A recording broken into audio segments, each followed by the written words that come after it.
Jai Tadalaya Krishnaya Krishna Bhaktaya Tadabhaktaya Namo Namaha. Jai Shri Krishna Chaitanya Prabhu Nityananda Shri Advaita Gadadhara Shivajari Gaura Bhaktivinoda. Hare Krishna Krishna Krishna Hare Hare Hare Ramo Ramo Ramo Hare Hare. So first I would like to read the offering by Bhuvaneshwar Prabhu, who is our head cook and who is Ayendra Prabhu's god brother. And actually, Bhuvaneshwar Prabhu has been here staying also since many years. I think also he came in the same year, in 1986. At that time I was in New York and Ayendra Prabhu was in New York, and it was Chaitanya Mahaprabhu's 500th appearance day anniversary was there. So many devotees, they were going to Mayapur and then Vrindavan, and so Bhuvaneshwar Prabhu and Ayendra Prabhu, they went at that time.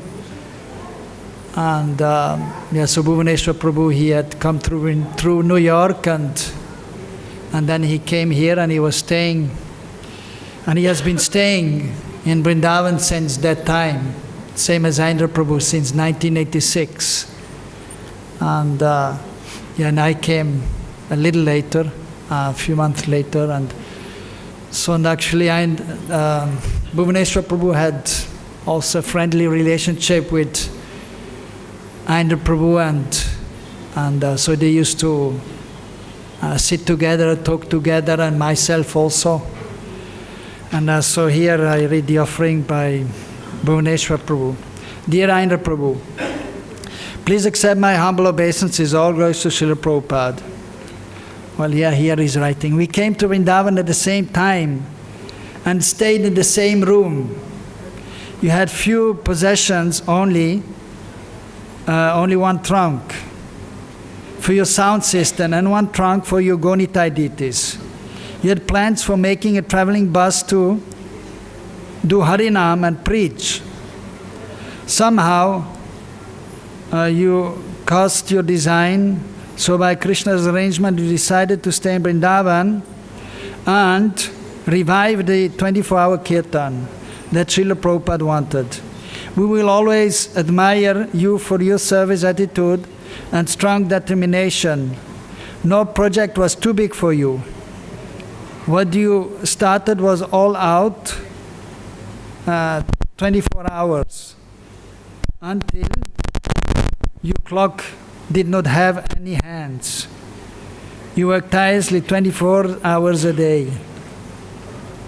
You were not supposed to leave before me, but I guess Krishna wanted to take you back sooner. All glories to your service. Ishwadas. Srila Ayendra Prabhu ki.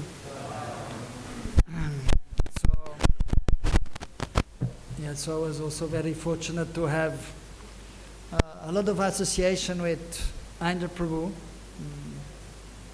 First time I met him was in New York, 1984. I had gone to New York just actually for a visit, but I ended up staying there for 3 years. So Ayendra Prabhu was there, and he was doing Sankirtan. He had made a bus into a small altar, and he had his small Gonitai deities there, and Prabhupada Bhaktisiddhanta. And I believe at that time he might have had one Shila, maybe one Govardhan Shila. But I remember his Gonitai deities and Prabhupada Bhaktisiddhanta, and he used to go every day out, practically every day, doing Harinam Sankirtan. And many times I used to also, I was Pujari at that time also in New York, and I was helping with the preaching to the life members, because I had some experience with the Indians, and I was speaking Hindi also. And but I used to sometimes also go and take part for a little while, maybe 1 hour, in Ayendra Prabhu's kirtan, or just go there and watch him enthusiastically singing the holy names, very enthusiastic with a few devotees. He had always, at that time also, he didn't have so many devotees, 2-3 devotees, but he was always very enthusiastic in chanting the Mahamantra. And so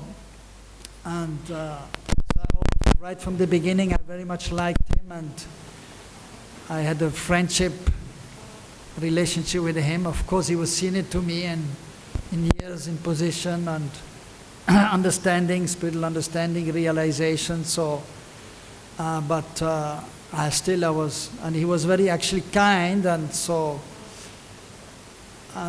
we had a quite friendly relationship. But always I saw him as my Shiksha Guru, as somebody who can help me and inspire me in my Krishna consciousness. But it is actually mentioned in the scriptures, so 2 kinds of relationship with the Diksha Guru or Shiksha Guru also. So one is the formal relationship, he's my spiritual master, I'm his disciple, and some seva is done, some questions asked and some answer are received. But then there's Vishwambhena Seva, so that is more intimate, where you see the spiritual master as a best friend. And not only on the platform of that is the Acharya, but you try to see him also in Gaur Lila and Krishna Lila, and try to get absorbed in that mood and serving Krishna.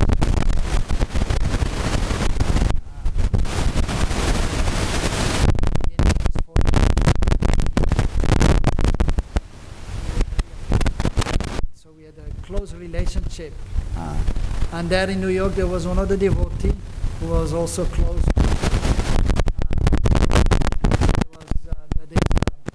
The head Pujari, and now he's president in New York, Rambhadra Prabhu.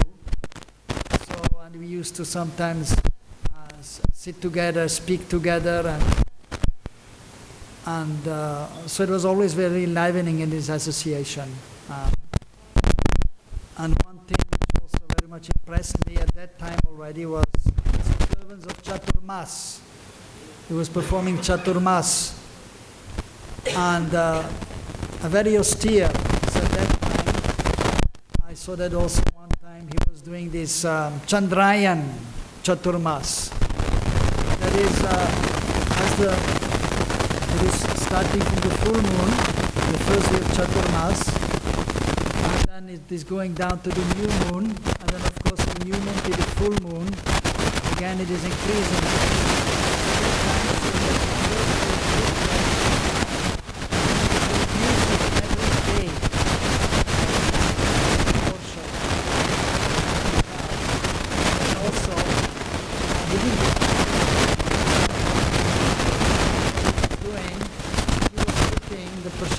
On the floor, and also the hands were behind.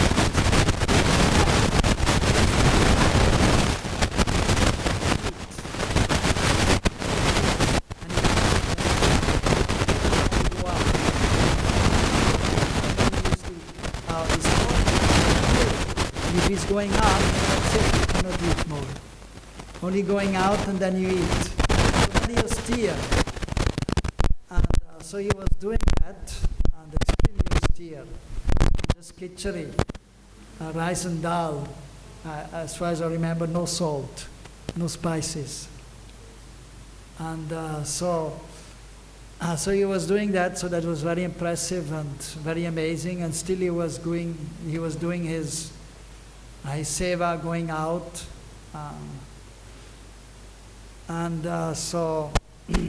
Yeah. And of course, he always lost a lot of weight doing Chaturmas, because only eating khichdi, and especially when he was doing this Chandrayan Vrat, then you eat very little. So he used to become very, very skinny.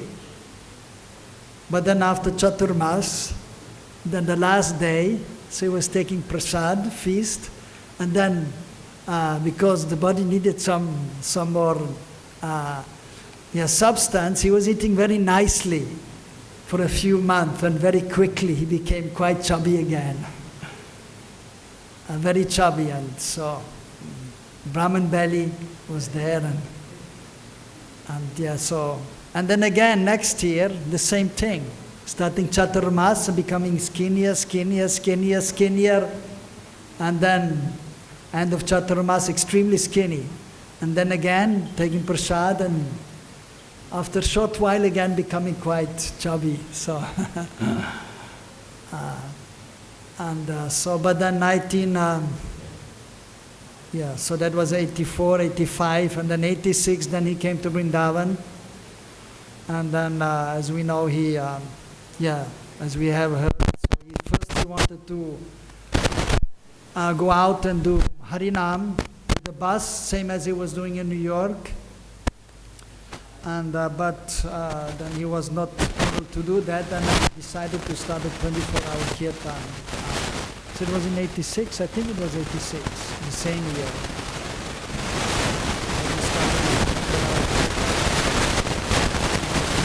In the beginning, it was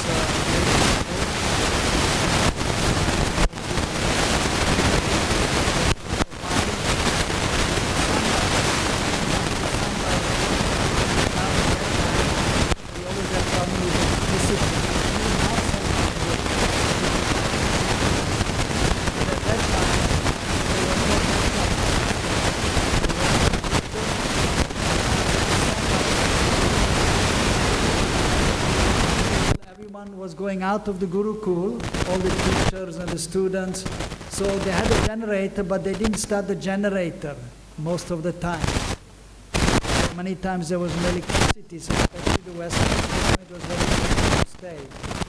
So it was very difficult to have enough people, to do enough devotees to do kirtan, 24-hour kirtan. But after 1 or 2 years, finally then the management convinced the Gurukul to start a generator also for the devotees staying here, and it was getting a little better. But many times in these years, as it is in India, as we know, many times the things break up. So generator broke, and then still to get it fixed, it takes 1, 2 or 3 days. Very, very clear at that time, 86, 87. I came also here first time 1980 till 83, but then I went to Europe and America where I met Indra, and then I came back in 87. It was very austere, but Indra Prabhu, he had such a strong determination, he was completely fixed. As in Bhagavatam, today we heard also steer. Someone has to be fixed, nishta, strong determination has to be there. And so he had incredible determination. He started something, then he was in the end. Because of his determination, his endeavor, and every day for 6 hours, 8 hours himself, because there was hardly anybody else. And sometimes night time, only one devotee was there chanting. But somehow he just pushed on, and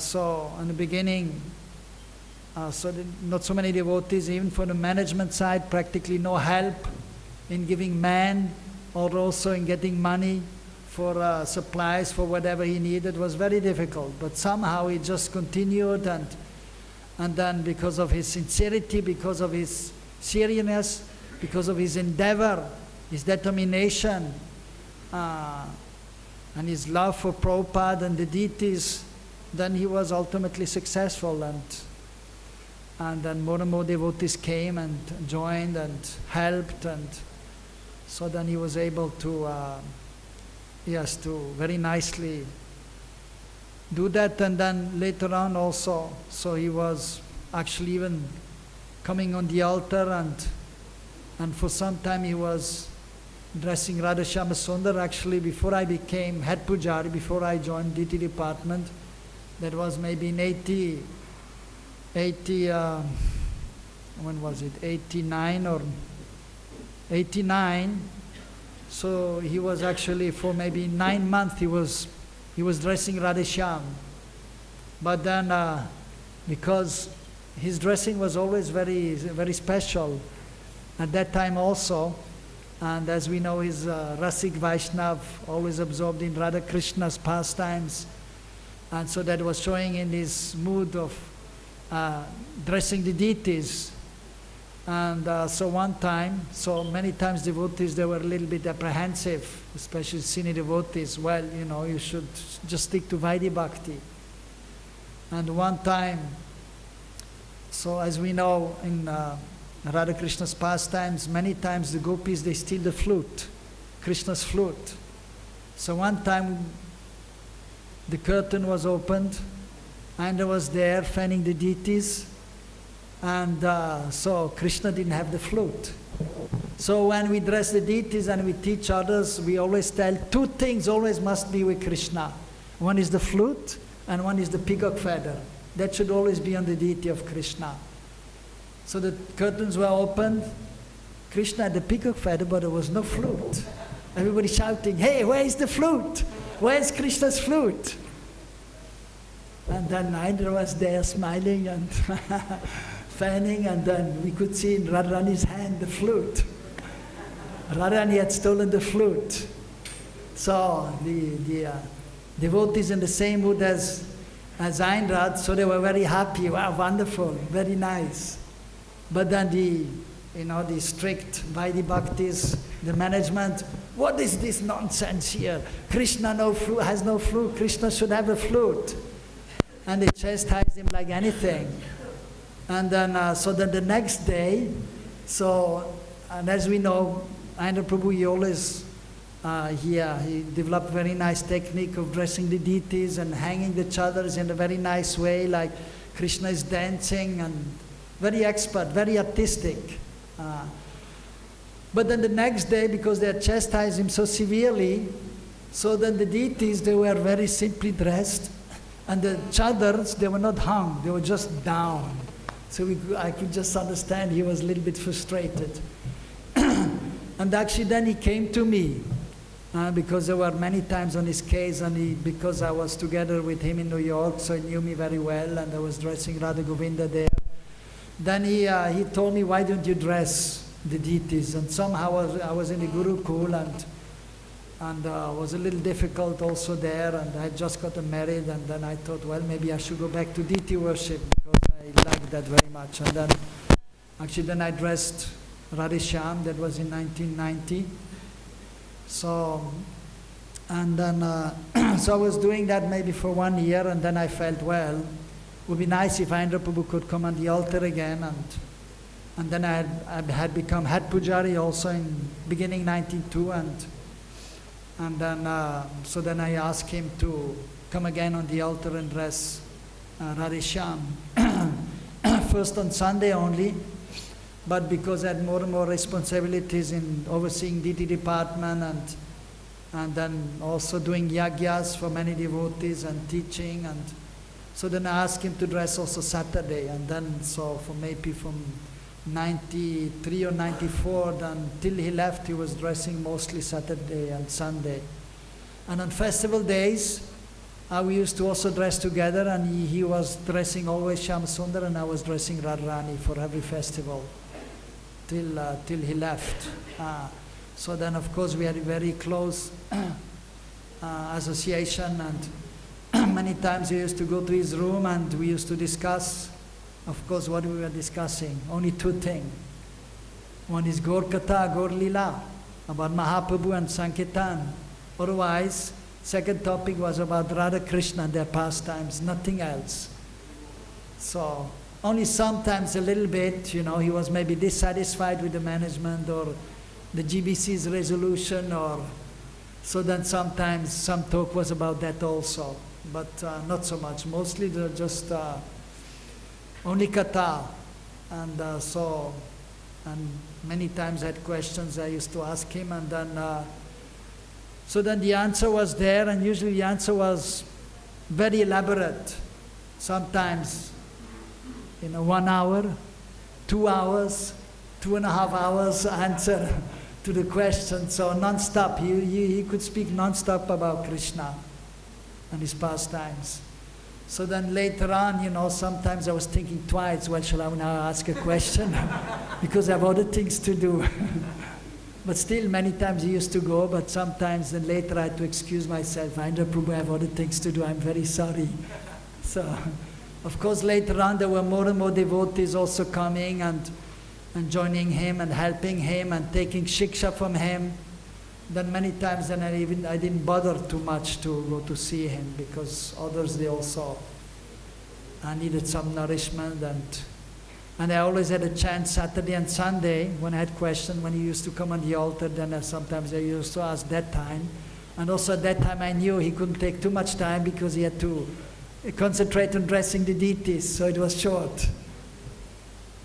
So in this way I was very fortunate to have a lot of association from him, and I got so much inspiration, so much knowledge from him, and about the highest realm of pure devotional service, about Braj Bhav, Gopi Bhav, and so very, very enlivening, most wonderful association.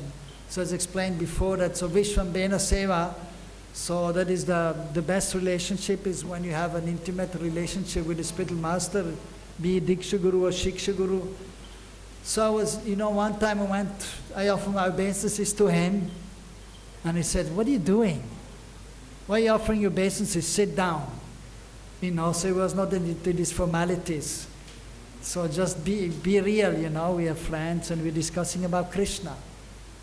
So, but still, some respect should be there. Even in this Vishwambena Seva, the disciple is there, but he has very close relationship with the spiritual master as his best friend. But still the respect has to be there, and always we should understand he's superior, I'm inferior. So that we should always remember. But with Indra Prabhu it was very easy to always remember our position, because he was always the one who was having the last word.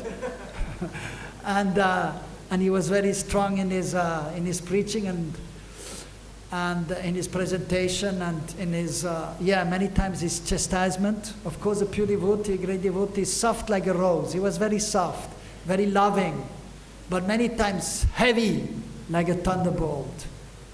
Even on the altar, many times the people, they complained, devotees, while he's on the altar, sometimes shouting at somebody, "What are you doing?" Very, very, and usually in front of deities you are not supposed to speak loudly. But even many times on the altar, chastising somebody, and outside of the altar also. I think you all had the experience, isn't it?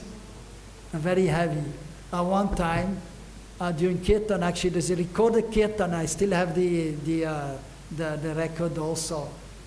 Everyone chanting, and then, if sometimes one thing he didn't like when the devotees were playing kartals or mridanga, and they were not chanting.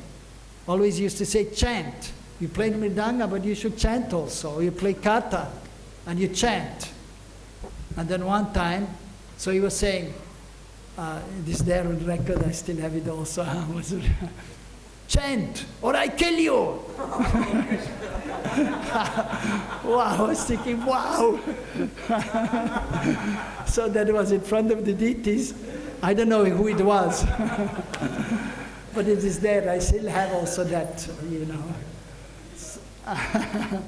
That is a good one. I was thinking, wow. Of course, so that is heavy chastisement. And I'm sure that devotee really chanted after that, very seriously. So very heavy. But that is the nature of a great devotee, and so heavy like a thunderbolt. One time also in New York, I was there, I saw him personally. So that was actually after Chaturmas. Somehow something was going on, some conversation.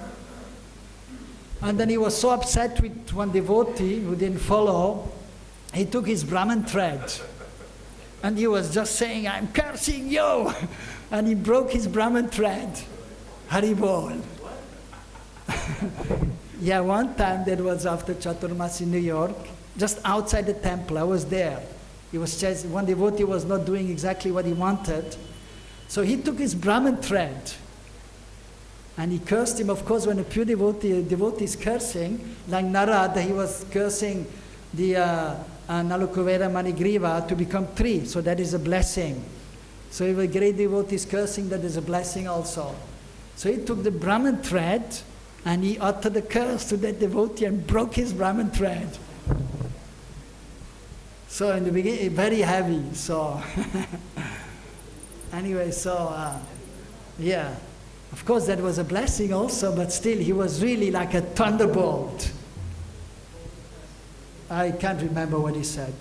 I was also a little distant, and I just, because he broke the Brahman thread, that shocked me, So, but what he was saying, I don't know. But, we know, curse is a blessing in disguise. So that is Indra Prabhu, soft like a rose and heavy like a thunderbolt. Yeah, I remember last year there was you see a bumblebee that is very auspicious.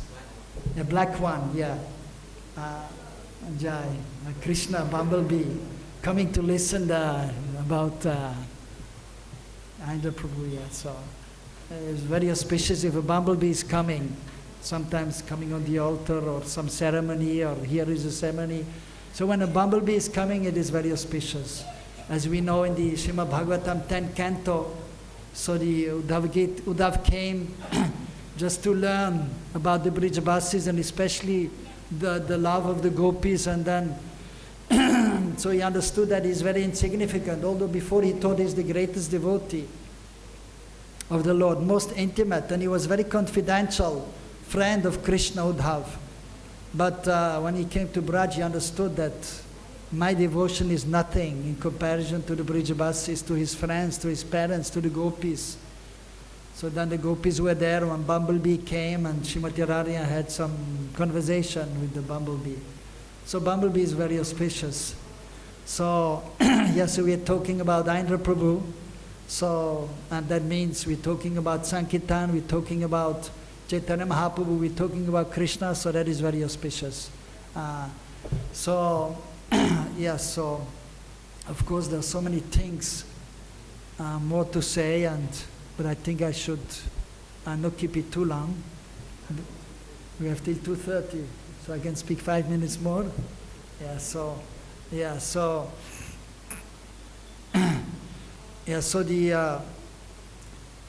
was practically, he was like my Shiksha Guru, but he was my best friend also. And so any problems I had, I used to discuss with him, and so great source of inspiration, of help in my service, in my bhajan, in my devotional life,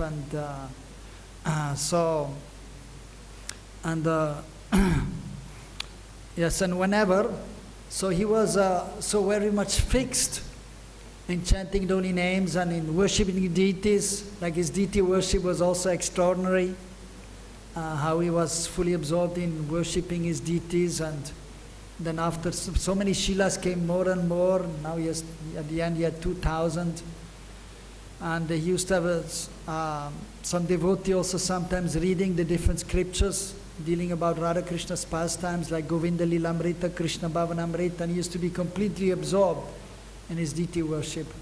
Of course his deity worship was quite special, and he was so very strict in his renunciation. He was very renounced, and of course, so his sadhana was also extraordinary, but not to be imitated, because he was a kind of avadut also.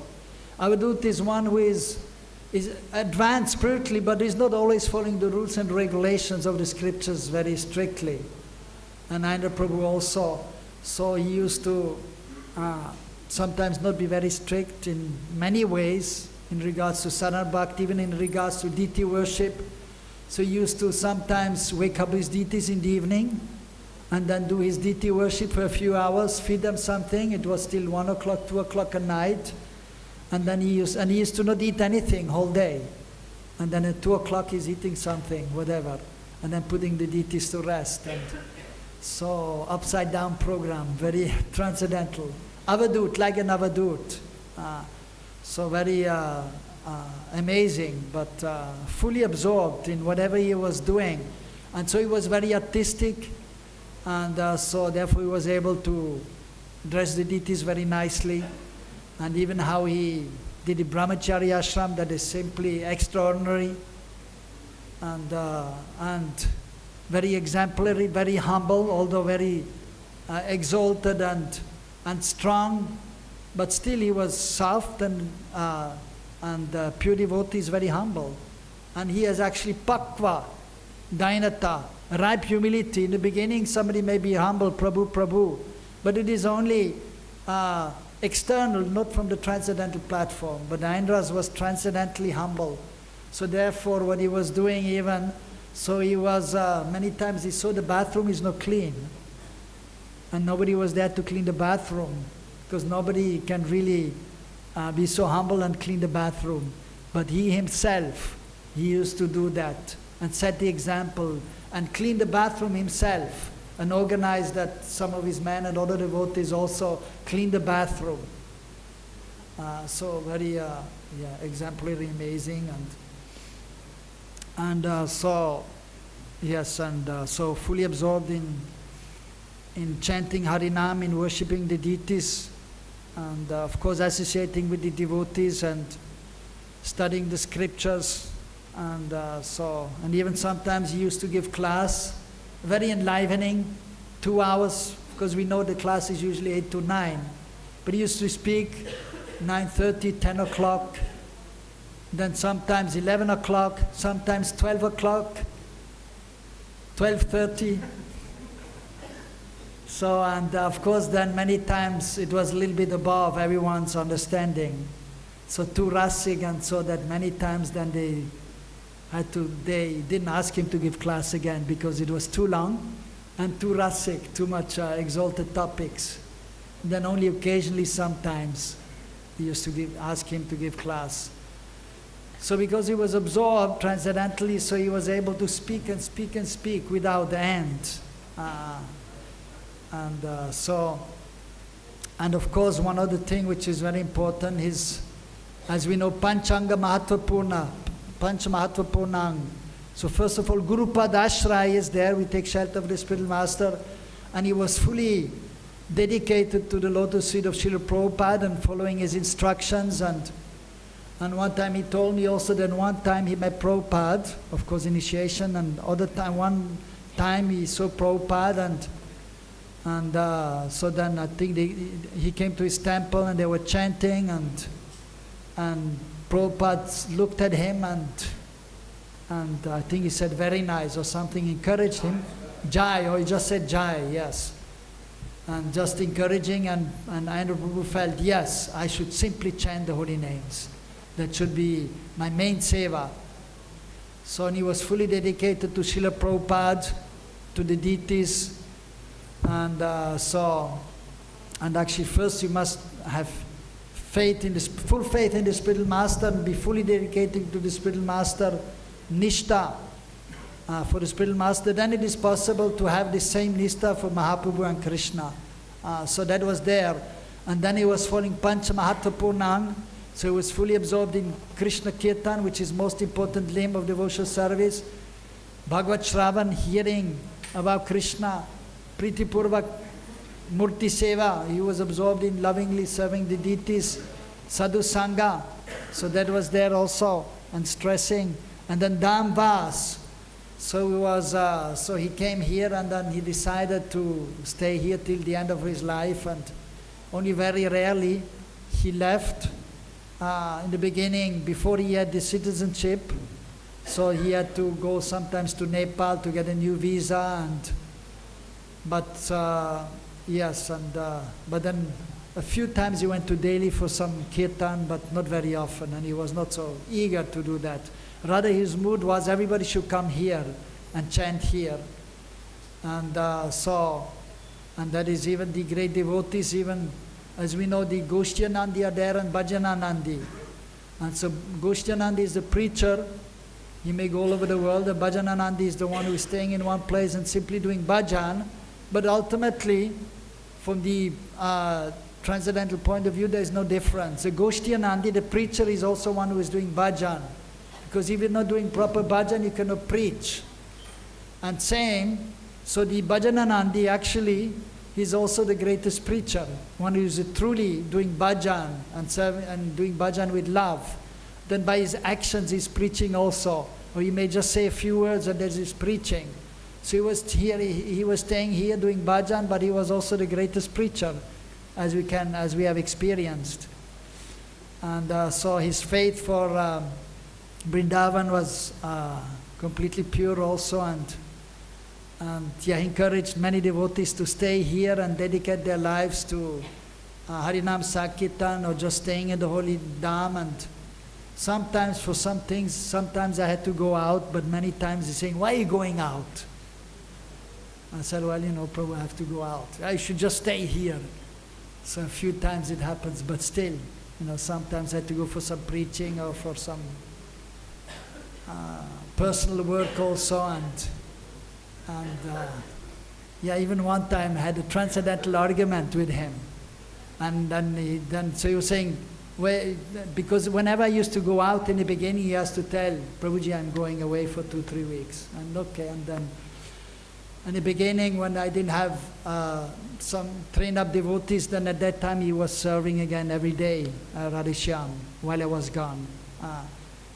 And so that was always going on like that. But almost every time saying, "Why are you going out?" So, and one time I told him, "Well, when I'm going out, I'm never leaving Vrindavan," I told him. Even I go out, I remember Vrindavan, I have my Govardhan Shila. So Vrindavan is just like Krishna can be anywhere, so Vrindavan is anywhere. So, and then he was saying, no, Krishna is only Vrindavan. Vrindavan is only here. I say, no, wherever the Prabhupada also said. He was in New York talking about Krishna, about Vrindavan. And Prabhupada said, Vrindavan, I am always in Vrindavan. So in this way we had sometimes some transcendental arguments, but we're always best friends, and so no problem. Yeah, so so there are so many, so very encouraging and very, Actually, the last time when I went out, just before I left, at that time, actually I didn't ask him. So somehow I just went out. I thought, well, anyway, he's always arguing with me, always telling me, "Why are you going out?" So I thought, I'm just going out this time. And then, then of course I was feeling a little bad because we had such a close relationship. And, and he used to always tell me, I used to tell him I'm going out. I didn't, but I said, anyway, he will understand. And then I came back, and then of course I was thinking maybe he will chastise me, why are you not telling me? But then he was just, he understood my mood also. He was saying, "Oh, very nice to see you back." So that time he was very loving, and so that was just maybe, maybe 1 month before he left, so. And actually just maybe half a year before, so, of course, he was, just like Mahaprabhu also said, "Yarade kataka Krishna Pradesh, amagar agyay guru hanataray desh." Whoever you meet, you speak to him about Krishna, and this way you become guru. And even Prabhupada used to say, it is not difficult to become guru. You just follow the instructions of the spiritual master, and whatever you have heard that you repeat. So of course at the same time we know, actually to be guru, some qualification has to be there, purity has to be there. Especially, of course, for the Diksha Guru, it is a great responsibility. So purity has to be there, and many times he was very strong on that point. That one has to be pure, and then only one can be Guru. And even though so many they wanted to get initiation from him, or many they took shelter, but he was not initiating. But he was, at least not openly, but he was giving shiksha, instructions and valuable guidance, which is practically as valuable. And usually Diksha Guru is Shiksha Guru also. And so in this way he was, so he himself, he was definitely empowered, and he was helping so many devotees who were their own Diksha Gurus, but they were even more inspired. Sometimes it happens that one is more inspired by the Shiksha Guru. So many of the devotees, they came to him and they were more inspired by Ayendra Prabhu, even more inspired than their Diksha Gurus. So, many times he's told me many things, and actually one time, that was also a few months before he left, and of course it's not very significant, but still, and it was just in front of the Samadhi, and then he came to me, and of course I didn't take it seriously, but still, his words, and I remember, just somehow this morning I remembered, and then we remember Prabhupada, and then he suddenly said to me, "You must become Guru," very strongly. I said, "Oh, well, really?" And I was thinking, that was like, it's 3 years ago, I was thinking, well, I'm not ready for that. And then he said, "We have to be Guru, and we have to deliver the fallen conditioned souls." And he was very strong. So either we are, of course, Diksha Guru, must be very qualified and empowered. But then, so, as Mahaprabhu said, and so we should, whatever we have learned, so we should then actually give that to others. And even then, by this process, actually, then we become more enlivened, and then we can make more and more advancement. So Ayendra Prabhu, he was definitely empowered by Prabhupada, by Sri Chaitanya Mahaprabhu, by Radha and Krishna. So his level of advancement was very high, definitely Uttam Vaishnav, Uttam Adhikari. And so therefore, because of his purity, he was able to convince so many devotees to take up this, especially the chanting of the holy names, the Harinam, Sankirtan, and so he was creating a very strong impact in the lives of so many devotees. And so it is, yes, of course, then it was very unfortunate for all the devotees who knew him when he suddenly left. Also remember, it was Saturday or Sunday? No, I think it was Sunday. Saturday? Saturday. Huh? He left Saturday night. Yeah, Sunday he was supposed to. No. Maybe on Saturday he dressed, I can't remember. But it was his day of dressing. And then at that time, so I was actually at home. And then, so then they called me, it was like 20 to 7. And the devotees called me, Ayendra Prabhu has not come. And many times he like, sometimes because he took rest, sometimes late, sometimes 2 o'clock, 3 o'clock. And then he had to do DT Seva, so he slept sometimes only 1.5 hours or 2 hours.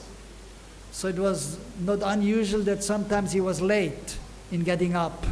And then sometimes he used to get up 5:30 or 5:45 and then quickly take a bath and come on the altar by 6:30 and then dress the deities. Sometimes with some help of some devotees. So it was like 20 to 7, nobody there, Ayendra Prabhu not there. And then they called me, Ayendra Prabhu not here. He's supposed to dress, we knocked on the door, but he's not opening. So then I immediately rushed on the altar, and with the help of one devotee, in half an hour we dressed Radheshyam. So then I was wondering, oh, this is very strange, and he's not there. And anyway, I didn't think much, and then I come out of the altar, and then Adhikeshav Prabhu, he comes to me, and then he just mentioned that he left. I could hardly believe it, and then, so, but still, then we went upstairs, and then, so we saw that he had actually left, and so it was definitely a great shock, and for all the devotees, yeah, so, but somehow then life has to go on, and it is going on, and we know we are all the eternal sons of Krishna, and so there's no birth and death for the pure devotees, for the devotees. So they come and they disappear, so to simply appear in another place and continue with the devotional service. But still, when the spiritual master left or a dear friend is leaving, then it is natural to be in a state of shock and to cry and feel so much separation. So for many devotees it was very difficult for quite some time, and I'm sure even till now many feel his separation. of course, then even this feeling of separation is actually helpful. And if we are sincere, then we can still feel the presence also of Ayendra Prabhu or the pure devotees. And that is actually very helpful. Then these feelings of separation. And then we can, if we are sincere, then we can feel the presence again. And then we can, with new enthusiasm, we can continue serving. And then some other times, then these different moods are coming.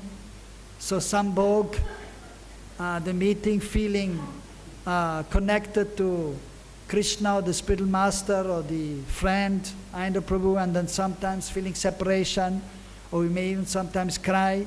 So that is all helpful actually for our becoming more and more attached to the pure devotees, to Chaitanya Mahaprabhu and Krishna.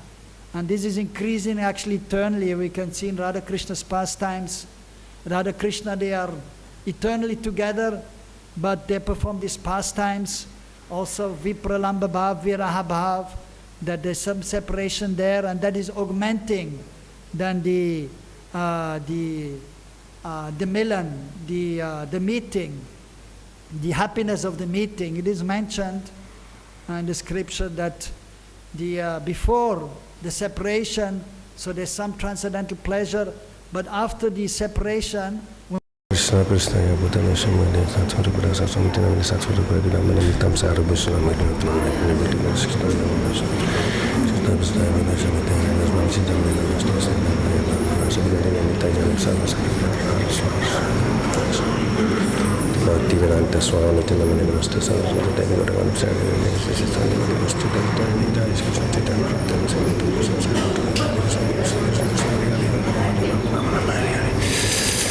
Hare Krishna. Hare Krishna.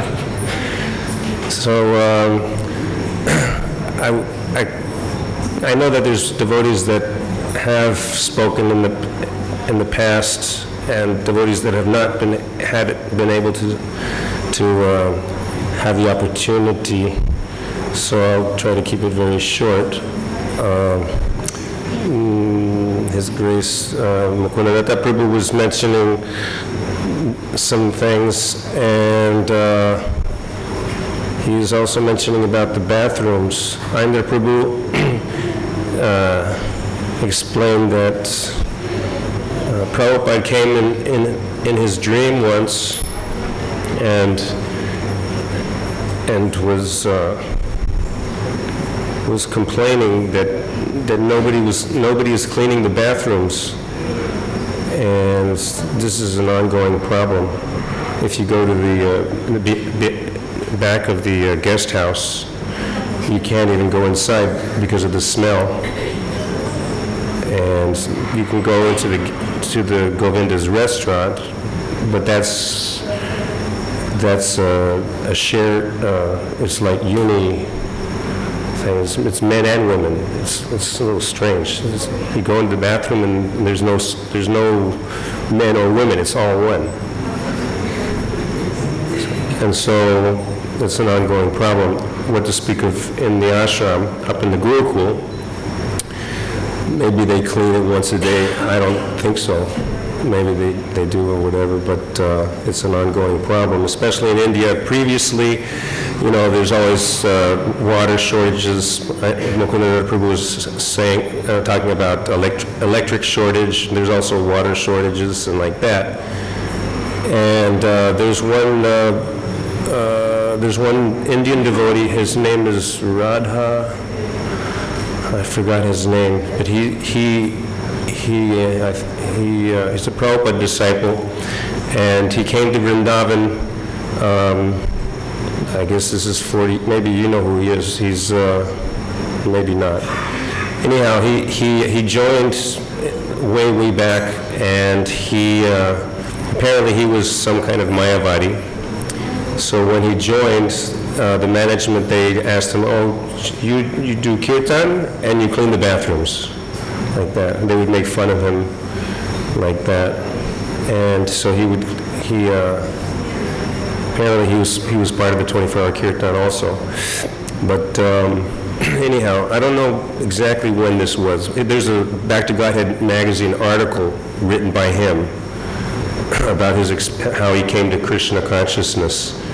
And he's explaining this. He doesn't speak very much English, so he must have had a translator to write the article for Back to Godhead. So he explained that when he joined, there's also when I joined the Kirtan party in 1995 full time, there wasn't so much facility or advanced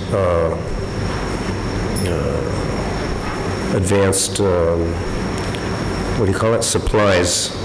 We had to use acid to clean the toilets. So this devotee, this Prabhupada disciple, he was cleaning the bathrooms, and in the article he explains that back then, like they didn't have scrubbers or anything like that. So he would use his fingernails to clean the toilets, because, like I said, in India, when the water cuts off, when there's no water, and especially in the summertime, everything dries up. So what happens, if you have to go to the toilet? And you have to go to the toilet whether there's water or there's no water. So then what happens is that everything gets hard and like that, and caked on the ceramic like that. So he explains in his article that he would use his fingernails to clean the toilets like that. So I told this to Indra Prabhu. And Indra Prabhu said to me, "Well, at least I would have used a knife." You didn't get it?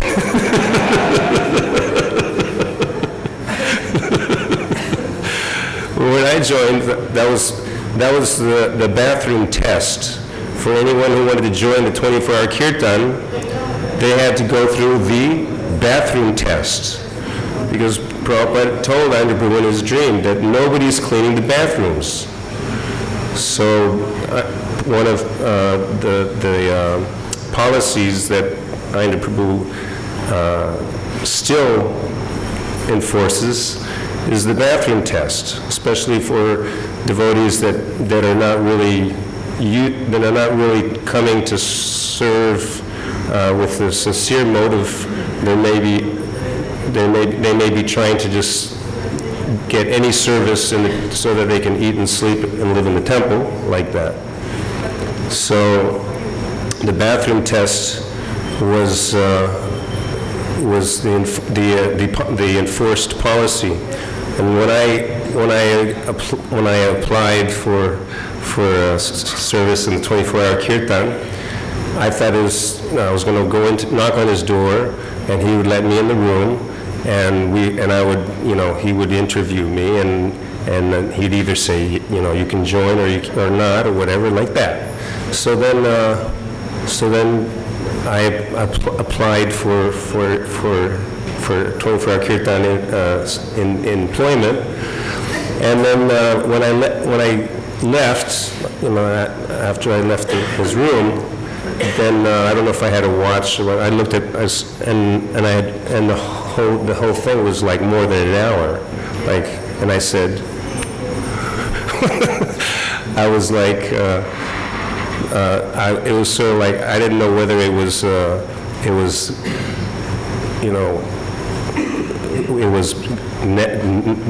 bad or good or whatever like that. Anyhow, so getting back to the bathrooms, so. We had to use acid. Indra Prabhu told me to, before I joined, getting back on track, he told me I had to clean the bathrooms, so he explained to me I had to go down to the ground floor of the Gurukul building, in one of the closets in some corner somewhere, and it was like, it probably took me 10 minutes to find the place. So then I find there was some canisters, some old, beat-up, dirty plastic canisters, heavy canisters with acid inside. And the acid was like it wasn't like, detergent or, soap. It was acid. It was like, it's on your skin. It eats the skin. It's like heavy-duty acid.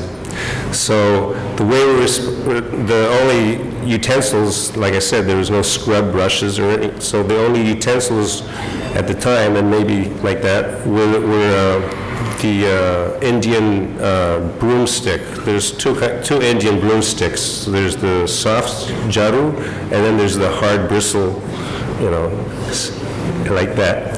So we'd use the hard one, and the way we'd do it is that we'd pour the acid inside a plastic mug, and then dilute it with the plastic mug. We'd pour the acid in midair.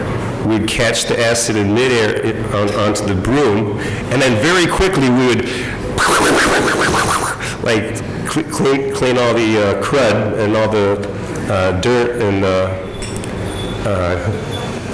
off off the walls and the corners and like that. And inevitably it would splash onto you on your legs or whatever like that, and then you'd have to wash it off because it would start to burn. The acid would start eating your skin like that. So that was nice experience. So let's see, anything else?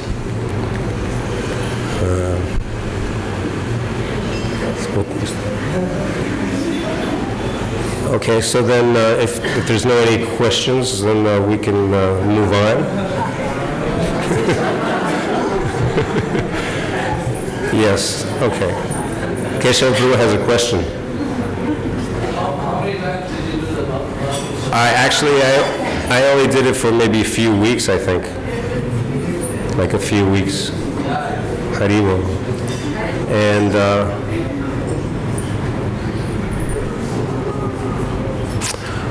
one short thing is that we once asked Ayendra Prabhu if we could also chant 64 rounds, and he fired at me. He said, "Why don't you chant 16 pure rounds first?" So, and he also said that 64 rounds can be chanted in 6 hours. With practice like that. Like, when you first join, you chant one round, it takes you like, 8, 9, 10 minutes or whatever like that. So usually it only takes 5 or 4 like that. So gradually like that. So is Bhakta Charles here? Okay. Hare Krishna, Radhe Radhe. Thank you very much. Dhanam Pavanebhyo Vaishnavebhyo Namo Namah. This was Srila Prabhupada's idea of the Krishna consciousness movement to give us the opportunity to associate with advanced Vaishnavas so we can make progress in our spiritual life. How many times Prabhupada said that we should not remain neophyte, and sometimes I'm a little bit desperate to try to find some higher association, even within ISKCON. So Ayendra Prabhu was gladly giving that association, and I tried to take little advantage of it. And what was attracting me the most in his association was I think I could perceive some of the purity in his chanting that I would not find in others, those who were leading. And I also tried to check his motivation, as I saw that he was getting follower, admiration, and even though it was springing in my mind that maybe he likes to be the center of the kirtan, attracting so many devotees. I wanted to check whether he's doing that for Krishna's pleasure, or if he has any tinge of desire for name, prestige, adoration. And even I asked him the question directly, and I could have experience that he was truly dedicated to the chanting of the holy name only for the satisfaction of his guru and Krishna. There was no personal desire for aggrandizement, fame, adoration, and I think this is one of the first thing we can try to develop when a person is taking the responsibility of singing. He should be free from desires of utilizing, again, exploitation, utilizing maybe sometimes his ability of nice singing or his physical beauty or his expertise in some instrument or vocal to attract, and by doing that he becomes entrapped into that because he developed that desire, and that desire is being fed, so he becomes addicted, and when he doesn't even realize his own addiction, he needs association again of someone else to maybe put him in his right position. Our right position is that we are eternal servant of Krishna, so we are eternal servant of the holy name, so we only beg for the holy name to manifest in our tongue, then in our heart. So the process of Harinam Sankirtan is, today I was very happy to feel sometimes we speak about the Prem Nam Sankirtan, that Mahaprabhu definitely brought us very special Nam. You may know that in every Kali Yuga there is a Gora Narayan incarnation that comes to distribute to practice the practice of the Harinam Sankirtan in every Kali Yuga, but it's only in that Kali Yuga when Krishna appears that the Swayam Krishna as Lord Chaitanya appear, and his Nam is very special because he's coming to give that Vrajabhav in the Mahamantra. So Ayendra Prabhu, because of his experience, knowledge, realization, I felt that he had catch one of the mood of the Vrishabhasi. And so he was a Vrishabhasi, very attached to Vrindavan. We have noticed that this is one of the symptoms of an advanced devotee. He wants to reside in a place of the Lila Stali of the Lord.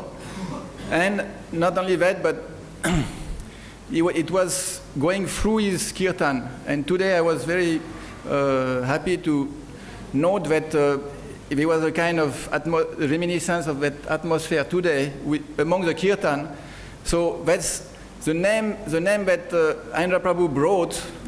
The name that Chaitanya Mahaprabhu brought was Prem Nam Sankirtan, and the name that Ayendra Prabhu brought was, I cannot qualify that name because I do not have the qualification to understand what is Prem Nam Sankirtan, but he brought us special name. And today I was feeling the presence of that name amongst us in doing the kirtan, so I'm very happy to find that Ayendra is still around because I'm also missing him. So on that I would like to thank you very much.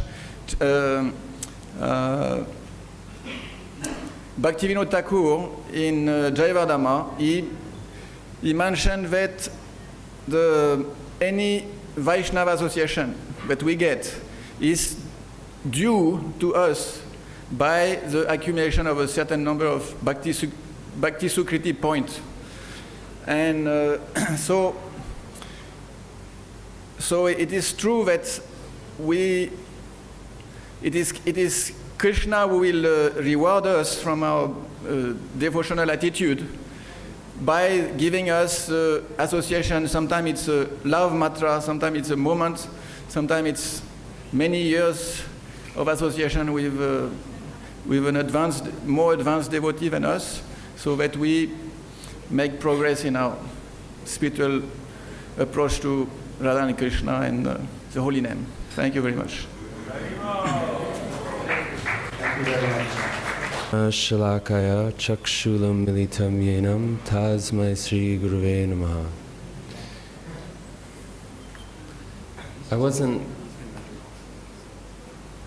So what's that mean? Okay. I wasn't expecting to speak today, but just when Gopal mentioned my name, I just made a few notes, just some memories that quickly came to mind. We can hear some instructions, at least as I remember them, from Andrew Prabhu. I remember when I first went to Ayendra Prabhu to to join the Kirtan department for some period of time, some years ago.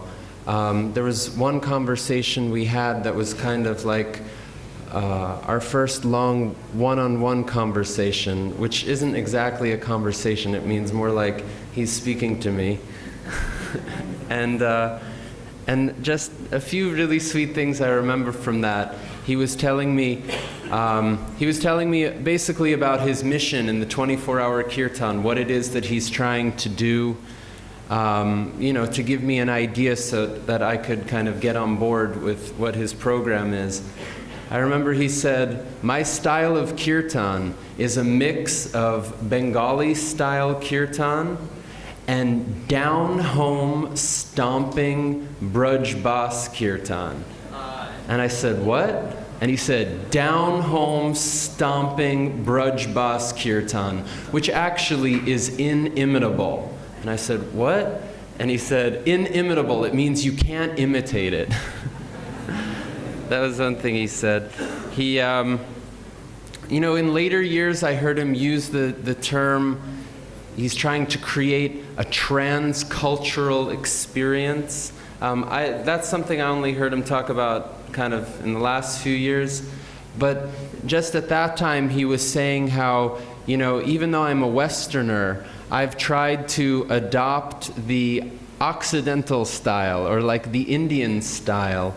And when the pilgrims come through, when the Indian pilgrims come through to see the deities, and they're hearing the kirtan and taking darshan of the deities, then they're very, very surprised to turn around and see that it's a white man that's singing in the style that I'm singing in, because they're appreciating that I've tried to learn something about their culture. He told me, we're not trying to sing like Michael Jackson or whoever it is that might be popular these days. Which I also thought that was a really classic one, because it showed how completely divorced he was from popular culture, that the last reference to like a big singer he could give was Michael Jackson, because this was in like maybe 2002 or so. He told me, let the Prabhus that want to do their rock and roll music for Krishna do their thing, but we're trying to do something else. He told me that good kirtan, good singing, it's all in the subtleties of how one will do something. He told me 2 people can sing the exact same tune, but when one person sings it, it just sounds kind of ordinary, and when another person sings it, it sounds beautiful. Why?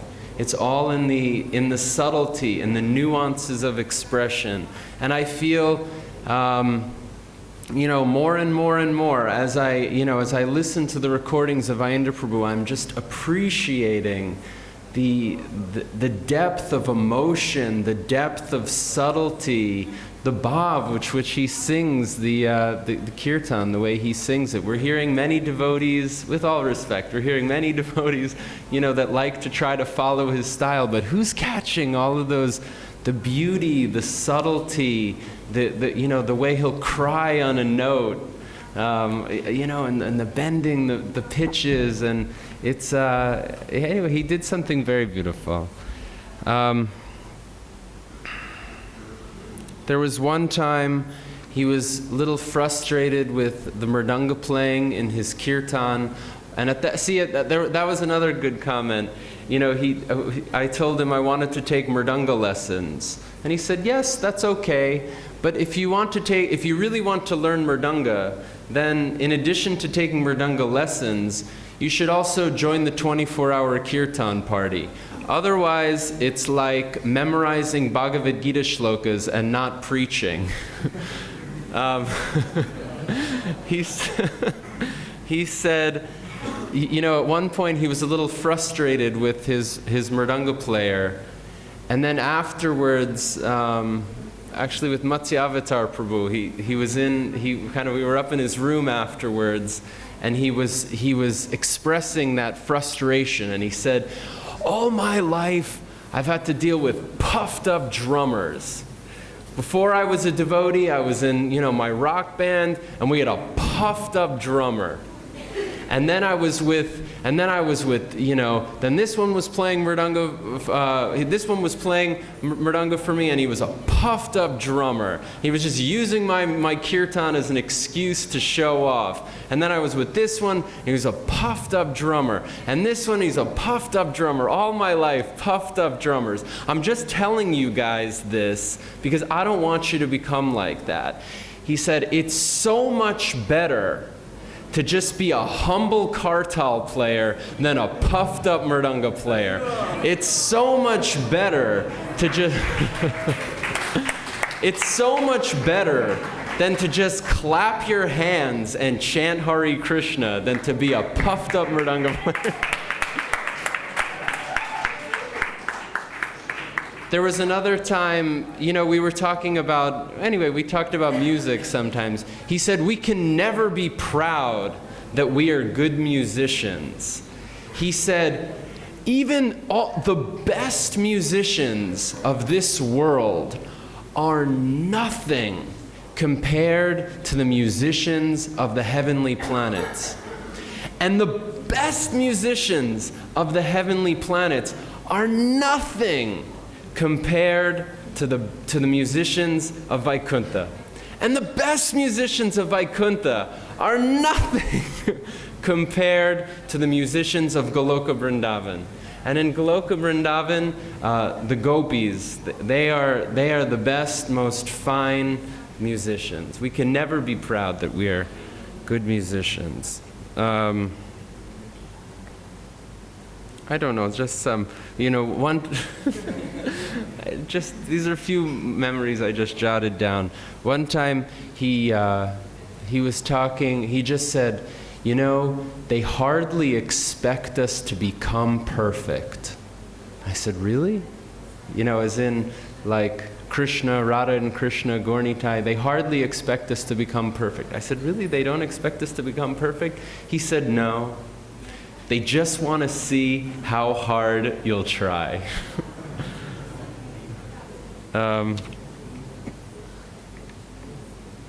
Also, I really was appreciating, Mukunda Prabhu, your memories. You were saying also, like, you offered obeisances to him once.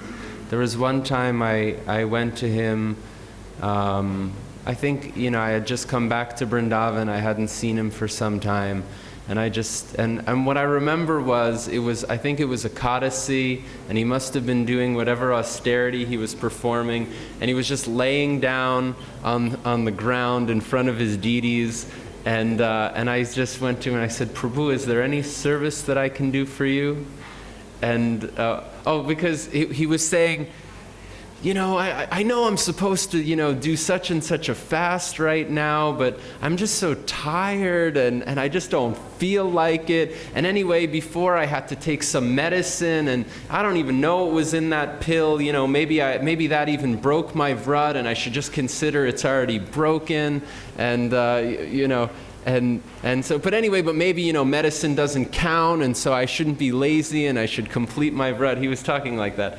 And I said, Prabhu, is there any service that I can do for you? And he came back to me and said, how can I accept any service from you? You know, who's to say that I'm such a pure vaya media that if you will do service to me, that will be counted as service to Krishna?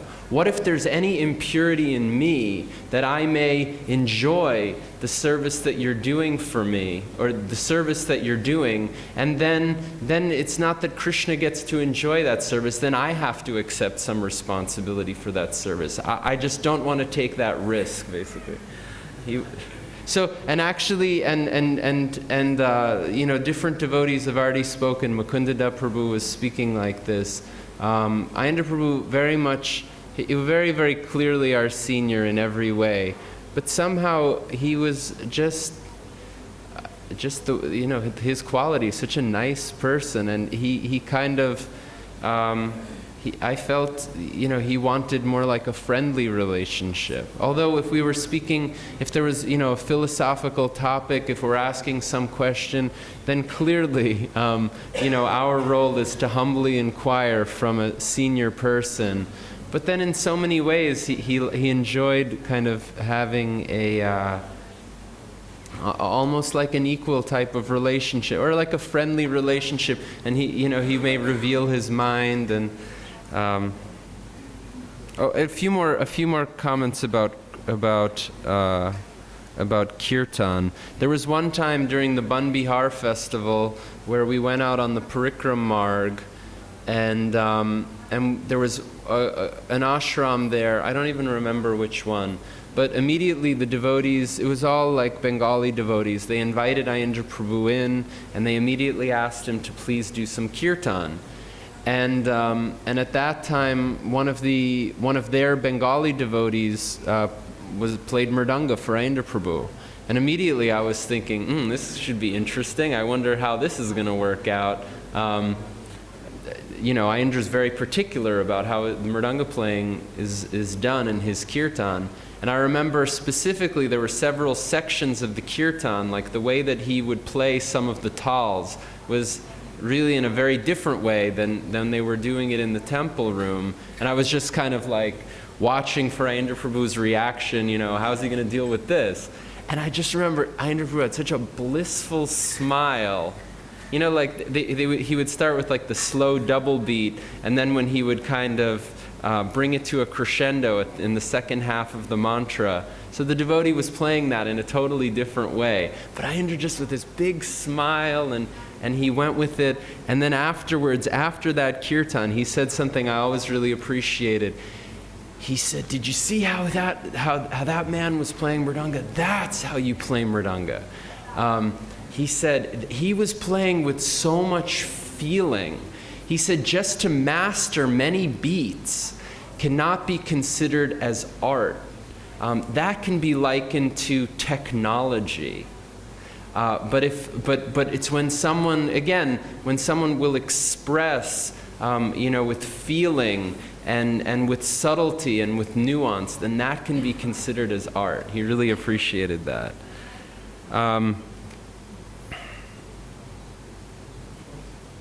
I don't know how many more things should I say.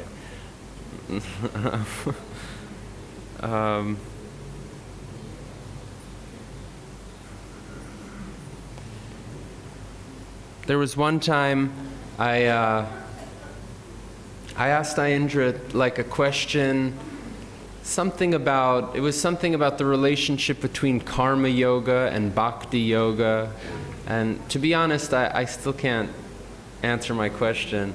I'm still not sure what the answer is. But the question was something like, if someone is having, a tendency to, they like music, and they're a musician, and so then they'll do music for Krishna. So then is that considered kind of like you're dovetailing what you want, so it's like a type of karma yoga, or is that or is that bhakti yoga, or what is that? And I just remember he became very adamant, and he said, "We're not doing kirtan because we're musicians. We're doing kirtan because Nam Sankirtan is the Kali Yuga Dharma." Something like that. In his own kirtan, everybody knows this. One thing that he took it so seriously. He was so focused. I really appreciated Mukundada Prabhu, the way and Bhubaneswar also mentioned that anything he did, he took it so seriously. I just remember in my own experience with Ayendra Prabhu,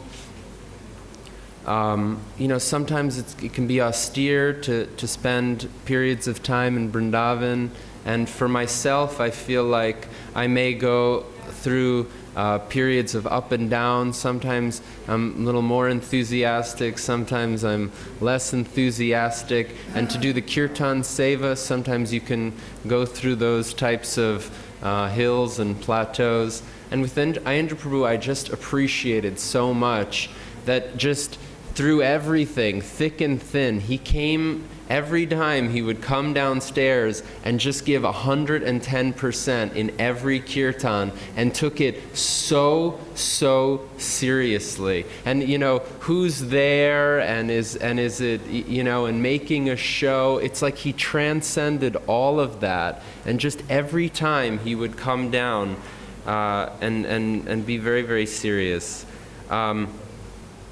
There was a time, there was one devotee, I think we know the devotee who he said, Chan Hare Krishna or I'll kill you. Anyway, the same devotee, he had made the mention about casual kirtan to Ayendra Prabhu. Ayendra Prabhu was just saying, I think Ayendra Prabhu was seeing them kind of doing kirtan, or maybe that person was playing mridanga for Ayendra Prabhu, and maybe wasn't really giving it his all, and Ayendra Prabhu complained, and then that devotee said, "What can I say? I'm just used to doing casual kirtan," meaning just kind of in a lighter way, in an easier way, without being so intense and serious. And Ayendra Prabhu immediately jumped on that. We don't do casual kirtan. That's not what we're doing here.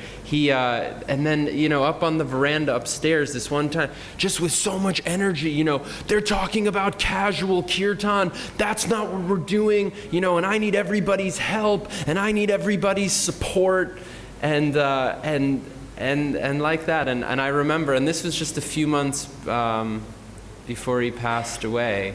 And I said, I'm sorry, Prabhu, you're right. I feel that we're taking your association for granted, and we're taking our opportunity right now for granted by not taking it more seriously. And anyway, I didn't actually realize how true that was.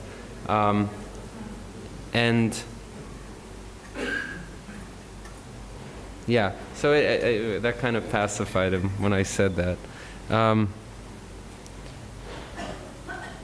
Anyway, just a couple more things. There was one time I had a question. I was talking with a devotee who was glorifying another person for giving a lot of charity to the devotees.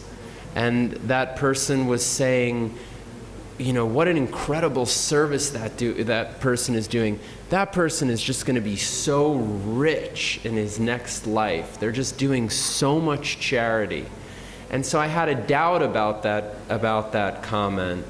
And I went to Ayendra Prabhu, and we discussed it, and the conclusion was basically, if someone is small-minded to want wealth in this material world, while it's surely true that giving charity to the devotees is a very, very wonderful service and a very needed service, and we encourage everyone to do like that, still, even if someone is just wanting wealth in this world, it can't be said that giving charity is the best way to achieve that end. Because chanting Hare Krishna, Nam Sankirtan, is the Yuga Dharma. So anything that one may want, whether it be in terms of material sense gratification, whether it be in terms of liberation from material existence, or whether it be in terms of pure love of Godhead, the best way to attain any such goal in any category is by the performance of Nam Sankirtan. And so we spoke like that, and I said, I kind of appreciated that he reaffirmed what I'd thought, and I said, yeah, thank you so much. That's always been my understanding. And he just threw up his hand. He's like, well, yeah, that's always been my understanding too. I mean, unless I've been in Maya the whole time. And then later that night, at that time I was at the 7 to 10 p.m. kirtan shift, and so I would get to sleep maybe 10:30, 11, and so I would really try to get to sleep as fast as possible so that I could be up properly in the morning. And then at like 11:30 or 12 at night, he kind of came to my bunk and he shook me awake and he said, "Kinchana, get up." I said, What? I'm sleeping." "I know you're sleeping. Wake up, wake up." And he woke me up and he said, "I was thinking about your question, and there's something you've really got to hear that I need to read to you." And what he was reading from an essay, and it's not the only time. There's recordings of him reading from this. But it was from an essay written by Srila Bhaktisiddhanta Saraswati called "What Gaudiya Math is Doing." It was in the side room. Yeah. You recorded him reading from the same interview. So you can find Varun and you can get the exact quote, and you can hear Ayendra Prabhu quoting from the same place. So at this time, he's like, "You really need to read this." And the gist of what it said was something like, to the degree that one thinks that all wants, again, that means whether you want something in the material world for your own sense gratification, whether you want relief from material suffering, whether you want liberation, whether you want prema of any type of variety, all wants, to the degree that one does not have faith that all wants can be achieved by Harinam Sankirtan, to that degree, one is an atheist. Is that correct? And the degree to which one will serve, What did it say? Serve or obstruct. To the degree that one will serve or obstruct, or maybe it said agnosticism. To the degree that one will obstruct the Harinam, to that degree one is an atheist. Is that right? Anyway, something like that. To the degree that one will serve the Sankirtan, help the Sankirtan mission, that is the sole measure of one's belief in God. Anyway, but you can find that quote more properly. You can either look it up, What Gaudiya Math is Doing. You can find the video from Varun Prabhu.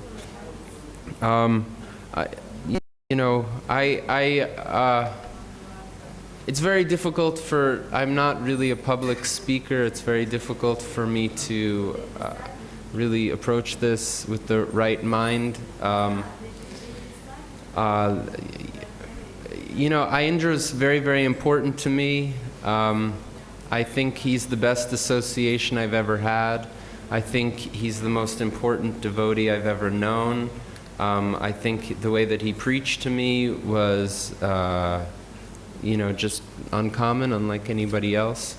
And I appreciated, I just want to conclude with this. Bhakta Charles Prabhu was talking about in Jaiva Dharma, one will attain good association according to one's bhakti sukriti.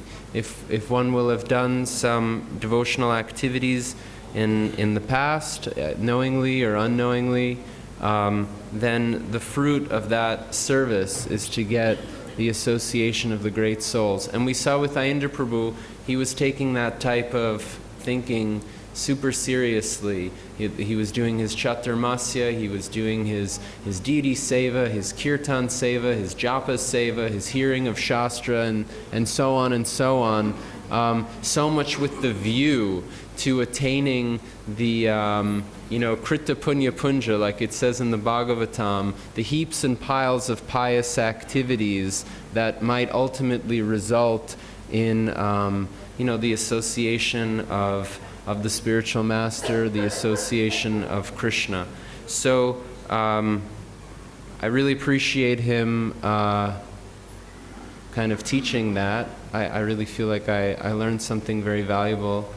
I learned so many valuable things from him, and now in his absence, I feel like he's given me the purpose to.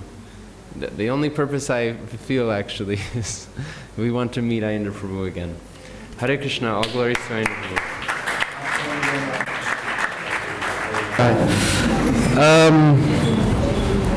I'm not much of a speaker, so don't mind if I get mind blocks. But something which Akinchana Prabhu was talking about was firstly with the Mridanga players and the ego, and how Ayendra Prabhu was, he didn't want his Mridanga players to have an ego. Now, I first came into contact with Ayendra Prabhu through Kirtan, and that's how I got to know who he was. I always wanted to play Mridanga for him, so I must have been say like 17 or something when I came to Vrindavan first, and I ended up playing for him, not knowing who he even was. At this point I didn't know who Ayendra Prabhu was. I remember Bhagavad Pran was there and Ram Roy Prabhu was there. I was doing the 4-7 shift with them, and I was playing Mridanga for them in my trackies, my tracksuit bottoms and my t-shirt. And your goatee. Yeah. But then Ayendra Prabhu came down, and at this point he didn't have his screamer harmonium. He had the box harmonium still, which he was using, and he was carrying it around his neck, and he had his Babaji Vesh on, whatever you want to call it, but it wasn't a dhoti, right? So it was a bit different for me to see, okay, he's dressed a bit differently, he's carrying a harmonium, there's holes in his cloth, he's got a huge beard, so it was a bit different. Anyway, he sat down and I thought, okay, let's have a go, let's see what he's like. And then he just started singing, and the most melodious voice came out, I remember his face turned bright red like a tomato because he was just singing his alaps, and that really it moved me. So anyway, after that evening he went to I was in Baharilal, and he came to get burger for his deities, and he would only leave the temple premises, for stuff like this, either to get burger for his deities, or even leaving his room. It was very rare, to go to the bathroom or to come down to dress the deities or to do kirtan. So majority of the time he was in his room. But that evening, I luckily got to catch him in Baharilal. So I introduced myself to him, and I said, I'm Varan, what's your name, Prabhuji, because I felt really inspired from your kirtan. He said, I'm Ayendra Das. And then he said, oh, you play really good Mridanga. And I was like, and at that point I couldn't even play anything. It was just like really, really bad. Still is. But anyway, so then he said, how did you learn? I said, I never learned. I never went to any lessons. I just picked the Mridanga up and played. And he said, good. That's the way it's meant to be done. He said one time, he told me a story that one time Srila Prabhupada was giving a lecture, and one disciple asked Srila Prabhupada, how do you play the Mridanga? And Prabhupada said, you just pick it up and you play it. You just hit it. You just hit it. So then he said, I want you to come every evening and start playing for me. So I was like, wow, okay. But I didn't know who he was. Then I went back home. I was obviously born in a devotee family and stuff, but we never knew who Ayendra Prabhu was. And I would always see this Vrindavan Mellow CD in my father's drawer, with a peacock. So that was but I never put it into the system to see what it was. So when I came back, I saw Vrindavan Mellows. I was like, okay, Vrindavan. I was just there, and it was amazing. Let me put it in and let me see what it sounds like. And as soon as Ayendra Prabhu started singing, I realized, oh my God, that's the same devotee who I was playing for. Then I discovered Vraj Vilas, President of Raja. I was listening to them all, and that's where the desire, manifest, become one of his drummers. Gopal used to play there, and Vrindavan, and Madhava was from before. And then I came back, and Ayanda Prabhu just really, he took me under his wing. Gopal remembers, he was like, I came first time to join in 2005. I never actually joined stayed in the ashram, but I always lived outside.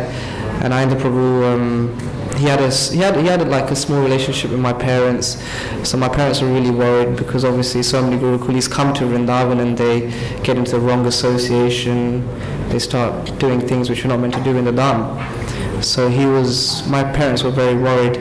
So they told Ayanda Prabhu, please you look after him. And he was very kind. And he took the responsibility on his head. He said, I'll look after him. So yeah, he inspired me. At that time, Gopal was kind of out. He had some health issues. He was in Bombay. And it was just, I came to Vrindavan. And he took me to his room, and he was just like, you have to play Mridanga for me. He was like inspiring me a lot. So I got into the program, and it was intense. I learned a lot along the ways, a lot of chastisements, and I'm very grateful to him. And at that point, I'm a different person now only because of him. Then I was just a materialistic kid who had no understanding of what Srila Prabhupada had come to give us. I was wearing karmi clothes in Vrindavan. I wasn't wearing any tilak, wasn't chanting any rounds, wasn't doing anything of the sort which was devotional. But Vrindavan Dham always attracted me, so I would still come here regardless of what my mental state was. But then when he took me under his wing, he molded me in a way which I needed to be molded. He made me put dhoti on, he made me put tilak on, he made me chant 16 rounds, he made me do everything which Srila Prabhupada wanted us to be doing. One story when I came I think this was even before, this was before 2005, this is in 2004 I think. I came with joggers on to his kirtan, and anyway, he heavied me out in the kirtan, and he said, you should be wearing dhoti. And I said, okay, Ayanda Prabhu. Anyway, I went home that day, and then one of my friends, Ananta Krishna, AK-47, as we called him, if you remember him, he came to my room and he said, come, let's go see Ayanda Prabhu. I said, I don't have a dhoti. I don't want to go into his room without a dhoti, otherwise I'm going to get heavily chastised. He said, no, it's fine. You don't have to worry. He's cool, And I didn't know him that much at that time, so it was just like, you see him, he's like intense. So I just went. I said, okay. I went there. He was doing his puja. He looked around, and initially he smiled at me, but then I think he figured out he's wearing joggers, So then he looked back a second time, and then that was just it. 2 hours. He was heavying me out for the whole 2 hours. I sat down, and it was intense. It was very intense. He went through many different emotions for those 2 hours as well, which was I couldn't really understand so much. He was laughing. He was screaming at me. He was angry. He started crying. He became very grave. It was just a mixture of emotions, and it kept happening again and again and again and again. And he even said to me to the extent that to wear trousers or karmi clothes is. Do you remember what I said to you? He said something. It's basically a manifestation of your sex desire to be wearing karmi clothes. It's a manifestation of your sex desire. So I was just. And I'm a kid, and I'm thinking, oh my Krishna,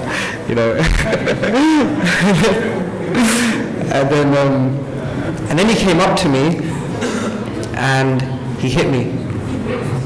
Ayana Prabhu hit me. Not once, but 3 times. He got his hand and he hit me here so hard, like my father's never hit me that hard before. You know? And he hit me so hard, and not once, but 3 times. And the whole time he was hitting me, like, there was no hatred in my heart, there was no envy, there was nothing of the sort. I was just awestruck that I'm getting the mercy of a pure devotee. And then after yeah, I was struck as well, yeah, 3 times. And after he hit me, that's when I knew in my heart that he's my guru, like Shiksha Guru. Because if there's no hatred after that towards a personality, of that caliber, devotee of that caliber, then straight away that you have some connection, and even if my father was to even give me a little slap over the face, the ego gets in the way, and you feel like, how dare you slap me, but I didn't have even a tinge of that feeling with Ayana Prabhu. And then he said to me after he hit me 3 times, extremely hard, he said to me, and Varun, I've hit you, but you should understand, by me hitting you, I've taken half of your karma. He told me I took half of your karma for that. So I was very moved. And then he gave me my first dhoti. After, I obviously had dhotis when I was a kid, but you go through your stages where, you just your bad period, whatever it is. So coming out of that, he gave me a dhoti, and it was actually Maha from his Daisachi Sutta, which I still have. So from there onwards, I just tried my best to chant and follow him. And there was one time I actually spoke to him, like, kirtan is very important for all of us boys. We want to follow in the footsteps of Ayana Prabhu and carry on what his legacy that he's left over here. This Krishna Balaram Mandir is running because of what Srila Prabhupada wanted, this 24-hour kirtan. If there's no 24-hour kirtan in this temple would, there's no life. People will just walk in and they'll walk out. But the thing that actually keeps people here is that Nam Sankirtan which Ayana Prabhu established, which obviously Srila Prabhupada's desire. So a lot of the times I would sit with him and I would discuss to him about the how kirtan is going within our movement. There was a huge outburst of kirtan from 2007, I would say, around the world. A lot of the Gurukulis were taking up kirtan, but at the same time there were many things which were not being done in the right way. So I would always ask him instructions on how to perform kirtan. One very nice thing he told me about Nam Sankirtan, I was complaining to him, you always tell us we should do as much Nam Sankirtan as possible. But and we should do kirtan with somebody who's chanting Shuddha Nam. That's what he said, Shuddha Nam. Now, I said to him, that's okay, we come to Vrindavan, we meet you, and we do kirtan with you. But when we're back in the West, who do we do kirtan with? Where's the Shuddha Nam? It's very difficult to comprehend who's chanting Shuddha Nam in the West. So how will we feel enthused to carry on doing kirtan when we don't have your association with us? And he said to me, Varun, you should understand that kirtan is not an independent thing. It's a group effort, right? So actually the singer, in reality the singer isn't actually the leader of the kirtan, because it's a group thing. And he said, and even if the singer isn't pure, right? Even if the singer isn't pure and you're just participating in the kirtan, you're equally responsible as a singer is, just by being a participant in the kirtan. And I said, why? And he said, because Shuddha Nam, if the singer isn't singing the Shuddha Nam, then you should take it on your head that you sing Shuddha Nam. so the holy name actually descends and enters into that kirtan, then actually you're the real leader of the kirtan, not the singer. You're the real leader of the kirtan. So we can complain and, kirtan is not the same, or this or that, but the more you complain, you're not going to get anywhere. Take it on your head and you sing the Shuddhanam. And by you singing Shuddhanam, that name will come, descend into that kirtan, and Chaitanya Mahaprabhu, Nityananda Prabhu, they will be dancing in that kirtan. So, that was a very nice instruction which he gave me, which helped inspire me to sit in many different kirtans besides his. I would also, if I got some.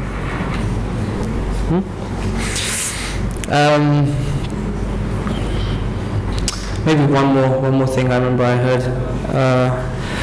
from Mahendra Prabhu was, I was listening to a lecture of his once when I was back in the West, and he said in his lecture that he had a dream of Srila Prabhupada, and Prabhupada came into his dream and told him that actually book distribution isn't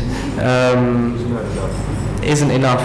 No. He said book distribution isn't enough. Our real goal is to become Bhajan Anandi. That's how he said it.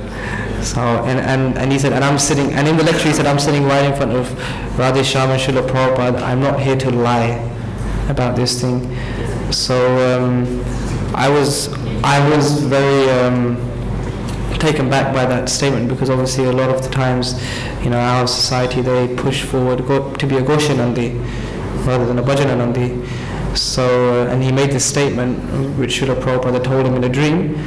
Anyway, I came to Vrindavan. As soon as I arrived in Vrindavan, I went to his room, as I would do normally whenever I would arrive. I would just knock on his door, pay obeisances, and then he invited me inside, and I just asked him, I said, Mahendra Prabhu, I was listening to this lecture, and you said this, that Prabhupada told you to become Bhajananandi is actually, that's our goal.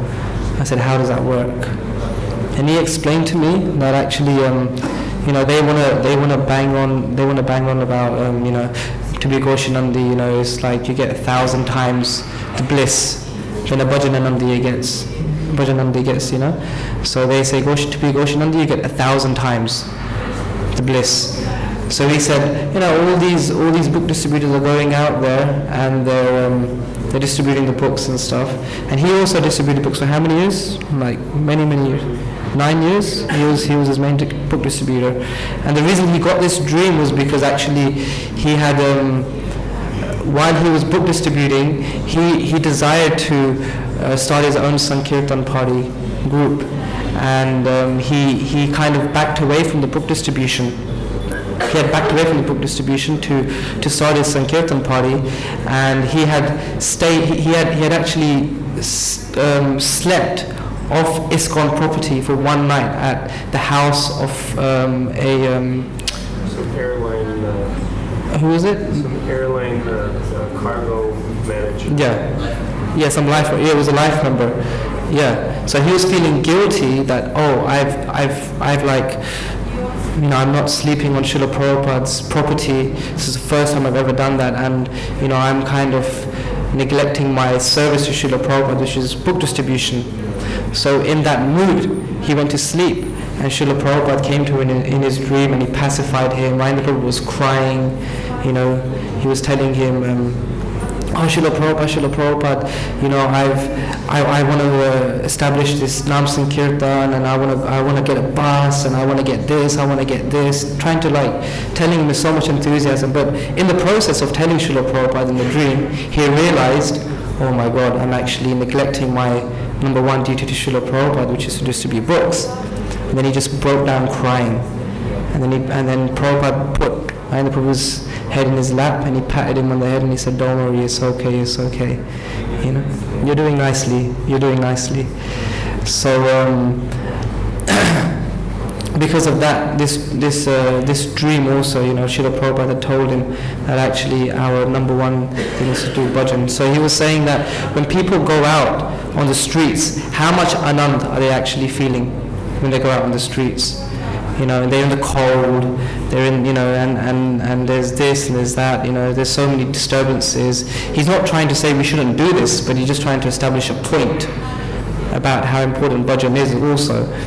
And then he said to me that if you take these people that they only go out on the street and they don't concentrate on bhajan, they don't concentrate on anything besides just going out, and you take their anand, you divide that by 1,000. That 1 of 1,000, that's equivalent to their bhajan. That's what he said to me. So it made sense. He said, wow, okay. So he was establishing the point that bhajan it needs to go side by side. And he said it's like bread and butter. Bhajan and to preach goes side by side. You can't just give preference to one. They both go together. So, and Ainda Prabhu told us, Kirtan is our bhajan. So that's what Ainda Prabhu did, and that's what we all hope to do also. Thank you very much. Who you are, because these are the devotees that do 6 hours kirtan daily, 3 hours and 3 hours. Some devotees do 6 hours straight. Devananda Prabhu, is he here? He's doing kirtan. So I'd like to mention all the names of the devotees that do service to the 24-hour kirtan and Ayendra Prabhu. There's Mahabhagavat, who manages and personally does Ayendra Prabhu's deity worship, along with Rasika Raj, and now Premamrita. Kinchana Krishnadas Prabhu also comes regularly and helps with the Shalagram worship. Devananda Prabhu cooks for the deities as well. And then doing full-time kirtan service. The pujaris usually do half a shift, 3 hours, because they do puja. There's Kishore, Bhakti Kishore, and his brother Ananta. He has a twin brother. So sometimes they do a double exchange on shifts. He's coming back, right? There's Kishore, and there's Vishnu, there's Govardhandari, who's used to be called Hayagriva, but now he's initiated, first initiated.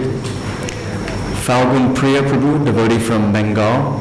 He was sent here from his temple in Ujjain, Bhakti Trumar's disciple, because he was chanting 64 rounds a day. And they said to him, well, if you're not going to do any practical service and you're just going to chant 64 rounds a day, then go to Vrindavan. So he came to Vrindavan and he was chanting 64 rounds, and they said, Prabhu, you have to do some service. And what service do you want to do? He said, okay, I'll do kirtan service, because he calculated, and he would actually calculate his time in the day, how much kirtan he could do and how many hours he would have for chanting 64 rounds. I'm not sure if he's still doing that. So there's Falgun Priya, there's one Russian devotee, Radha Kripa, of course Brajanandan Prabhu, who's been here since 1993.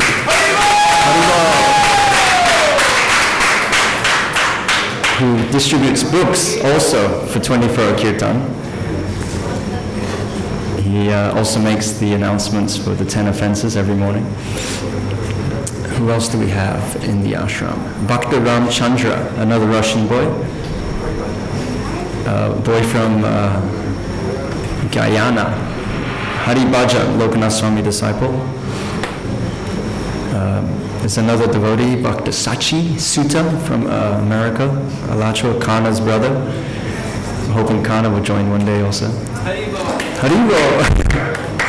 Sachi Sutta, who else? Let's see. There's Maharati, who joined for a brief period, 3 to 4 or 5 months from Indonesia. But the devotees I just mentioned are here throughout the year, most of the year. Sometimes they leave for visas or some medical issue or obligations, but generally they're always here during this yajna. Then there are devotees who live outside of the ashram, like Mahabhagavat, like Varun, Radhakrishna, Vrindavan Das, of course, Bhagavad Purana, Harinam, and they come and support Govinda Prabhu. I don't know where he is right now. I asked him to come. He's a little shy. Oh yeah, while I remember, Kirtan devotees, please, we're serving prasadam at 3 o'clock. So after we serve the brahmachari prasadam, then we're going to serve the general prasadam hall. That's our responsibility today. So that's our team that are carrying forward the kirtan on behalf of Ayendra Prabhu. It's not easy. So the more devotees, like I see here, if you please come for kirtan more, you're here in Vrindavan, every day make it a point that I will come for kirtan. Whatever time you can find in your day, in your schedule, please come and do kirtan. The temple is open and available for kirtan from approximately 3:30 a.m. till maybe even up to 10 o'clock at night, or 9:30 or 8:30, depending on what the security tell you. So please come for kirtan every single day that you're here. It really makes a difference to one's experience in living and visiting Sri Vrindavan Dham to perform the Yuga Dharma daily. So Prashant, I'd like you to speak something about your time and service in the ashram. Personally myself, I had a little quick offering to make to Ayendra Prabhu, which ties into a remembrance I had of Ayendra Prabhu. He would come to Mayapur after the Panchatattva installation. That was willingly. To come for the Panchatattva installation, we had to convince him. That was very difficult. But eventually he came and had a very beautiful experience with the Panchatattva in Mayapur. And thereafter he came for 6 consecutive years and performed kirtan in front of the Panchatattva for 5 days. Sometimes that kirtan program would be run 24 hours a day, or sometimes it would be just in the evening. So when he came to stay with us in Mayapur, there would be an entourage, the kirtan boys, some of the kirtan men would come, they would stay mostly with Akinchana Krishnadas Prabhu, and then Ayendra Prabhu would stay with me. And so I had made his room ready for him, put a table for his deities, everything that he required, and I made his bed. And in his bed, I put one of those Krishna dolls. There's these beautiful embroidered Krishna dolls they made in Mayapur. Actually, it was a Mahaprabhu doll. And I tucked him in and put him on the pillow. So Ayendra set up his deities, set everything up, he made his offering, and then he turned to lie down and take rest because he'd been traveling all day, he'd been awake all night, he hadn't slept all night. And he saw this little doll, this Mahaprabhu doll, and he went over and embraced him and was holding him and snuggling him and cuddling him. And he went into like this whole experience for quite some time, just being absorbed in that moment with this Krishna doll. And actually later in the evening, during that 5-day period, one little girl had a Radha and Krishna doll. And in the kirtan, he was dancing during, I think, Lokanath Swami's kirtan, or somebody else was leading. And he saw these Krishna dolls. And he took these Krishna dolls and put Krishna's hand in Radharani's hand, and then held Krishna's hand in Radharani's hand, and was dancing around in a circle in front of the Panchatattva in kirtan, in ecstasy. He was completely captured in that moment. And it was a very sweet, intimate thing to witness, Ayendra Prabhu embracing this little Krishna doll. And then he turned to me afterwards when he kind of snapped out of his moment, and he said to me, "Gopal, you have understood my heart."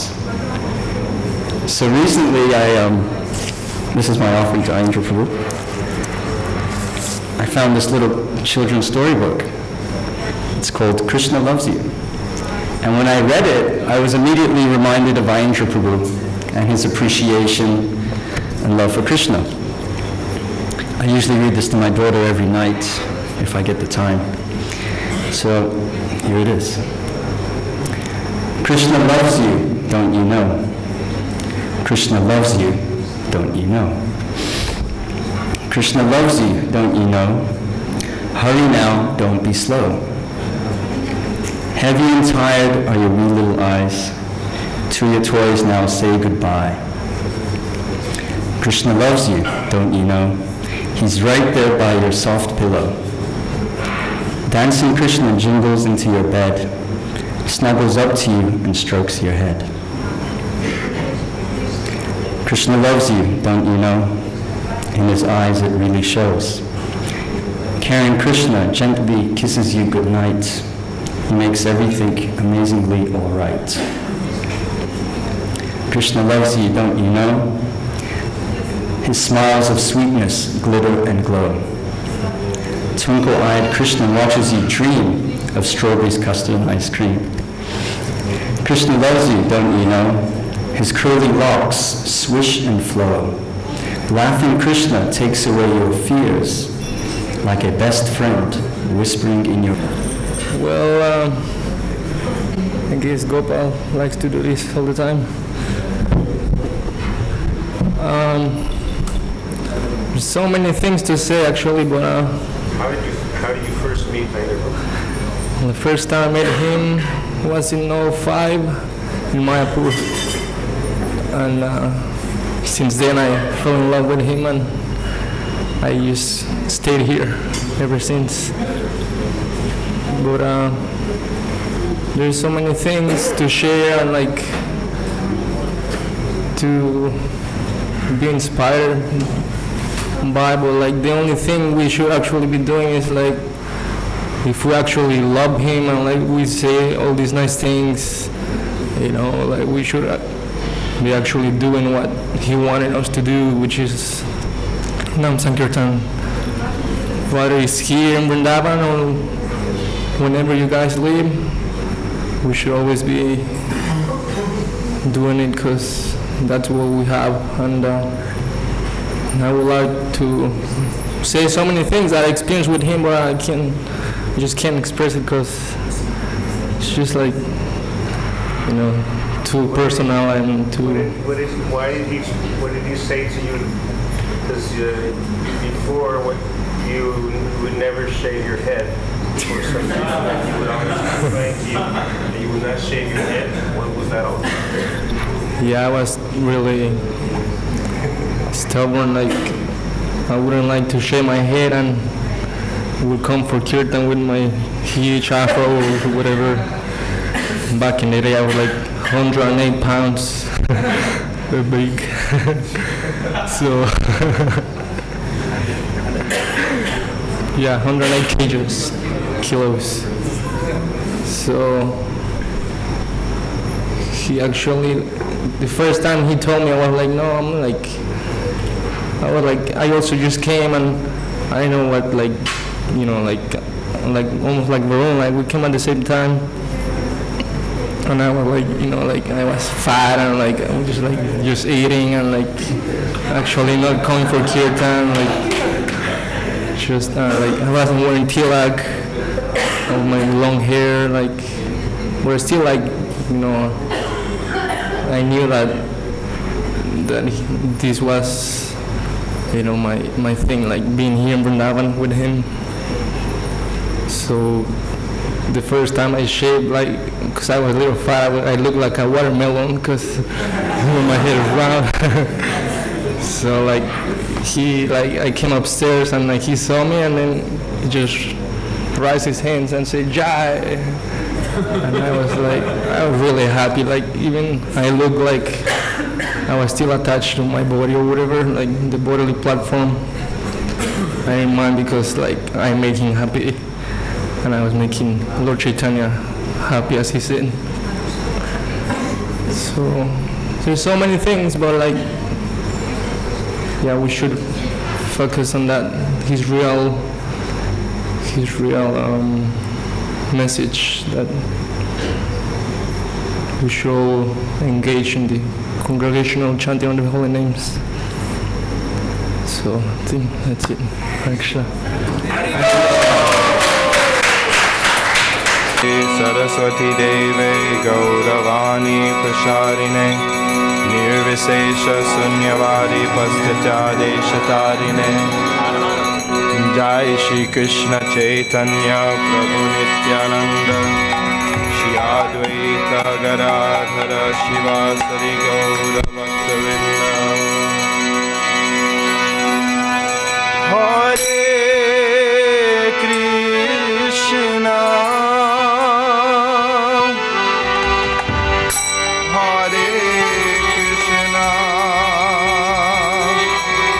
Krishna Krishna Hare Hare Hare Rama Hare Rama Rama Rama Hare Hare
Krishna Krishna Hare Hare Hare Rama Hare Rama Rama Rama Hare Hare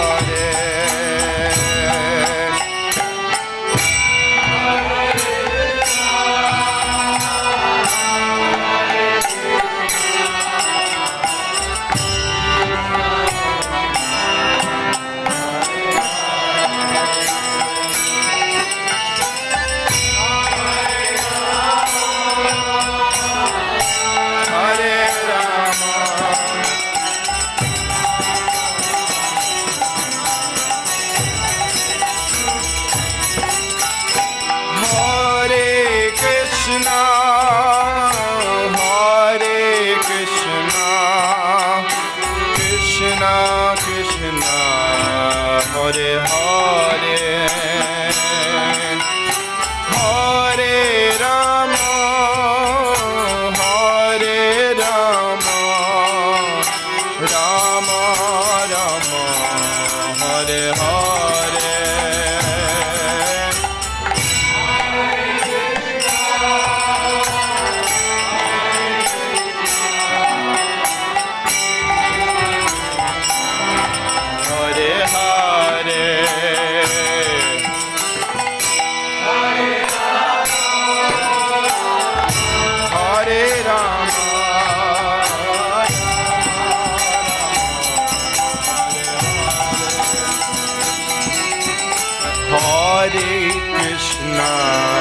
Hare Krishna Krishna Krishna Hare Hare Hare Rama Hare Rama Rama Rama Hare Hare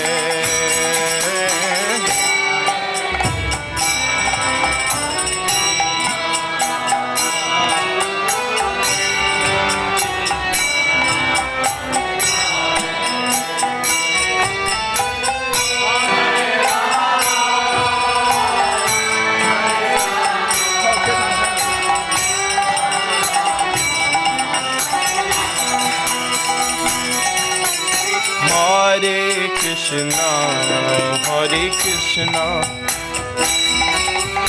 Krishna Krishna Hare Hare Hare Rama Hare Rama Rama Rama Hare Hare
Krishna, Hare Krishna, Krishna Krishna, Hare Hare,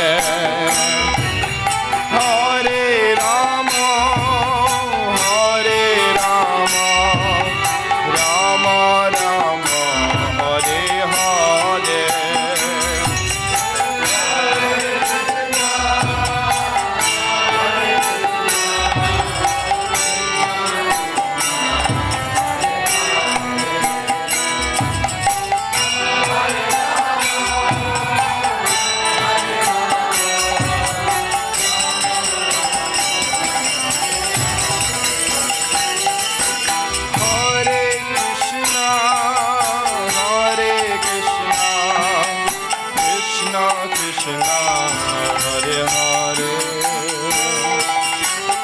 Hare Rama, Hare Rama, Rama Rama, Hare Hare.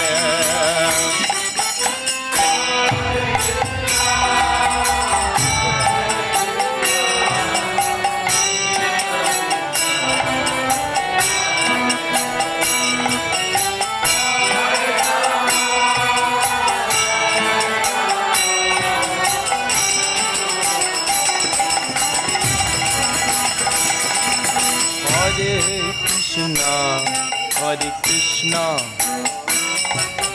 Krishna Krishna, Hare Hare, Hare Rama, Hare Rama, Rama Rama, Hare Hare.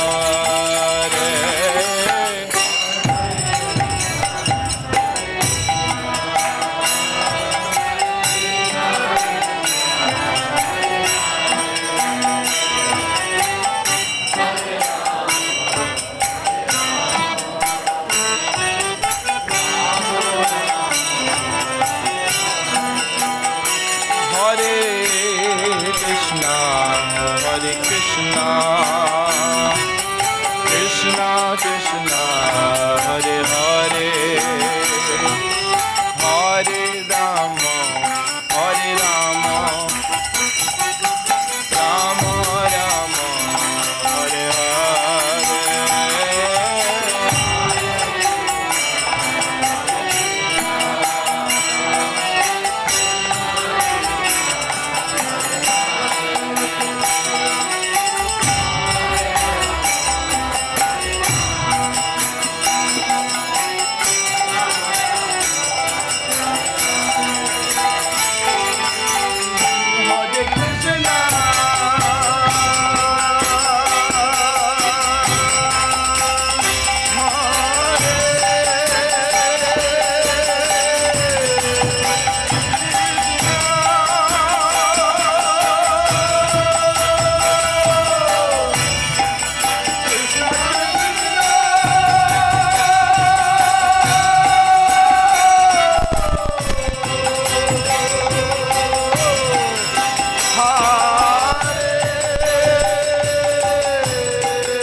Krishna, Hare Krishna, Krishna Krishna, Hare Hare,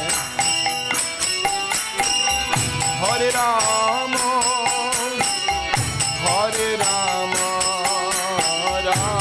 Rama Rama, Hare Hare.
Krishna, Hare Krishna,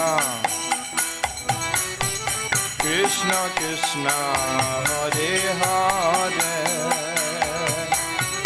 Hare Rama, Hare Rama, Rama Rama, Hare Hare.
Krishna Krishna Krishna Hare Hare Hare Rama Rama Rama Hare Hare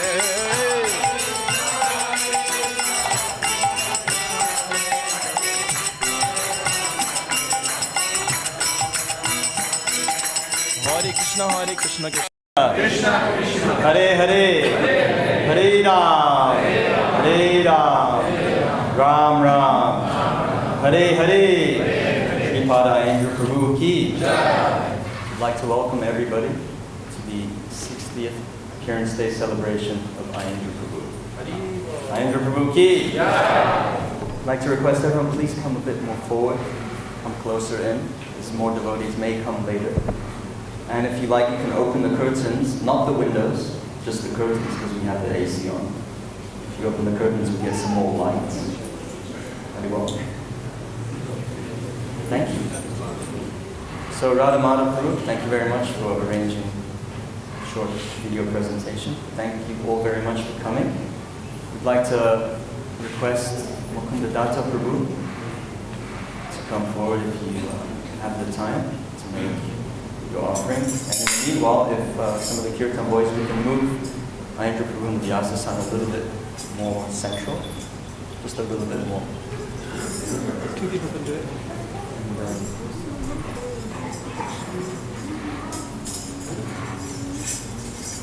And also if we can get the table to bring in the front. If anybody has any offering to make, any offerings, flower garlands or boga, you're still welcome to bring it to the front. We'll offer Ayendra Prabhu.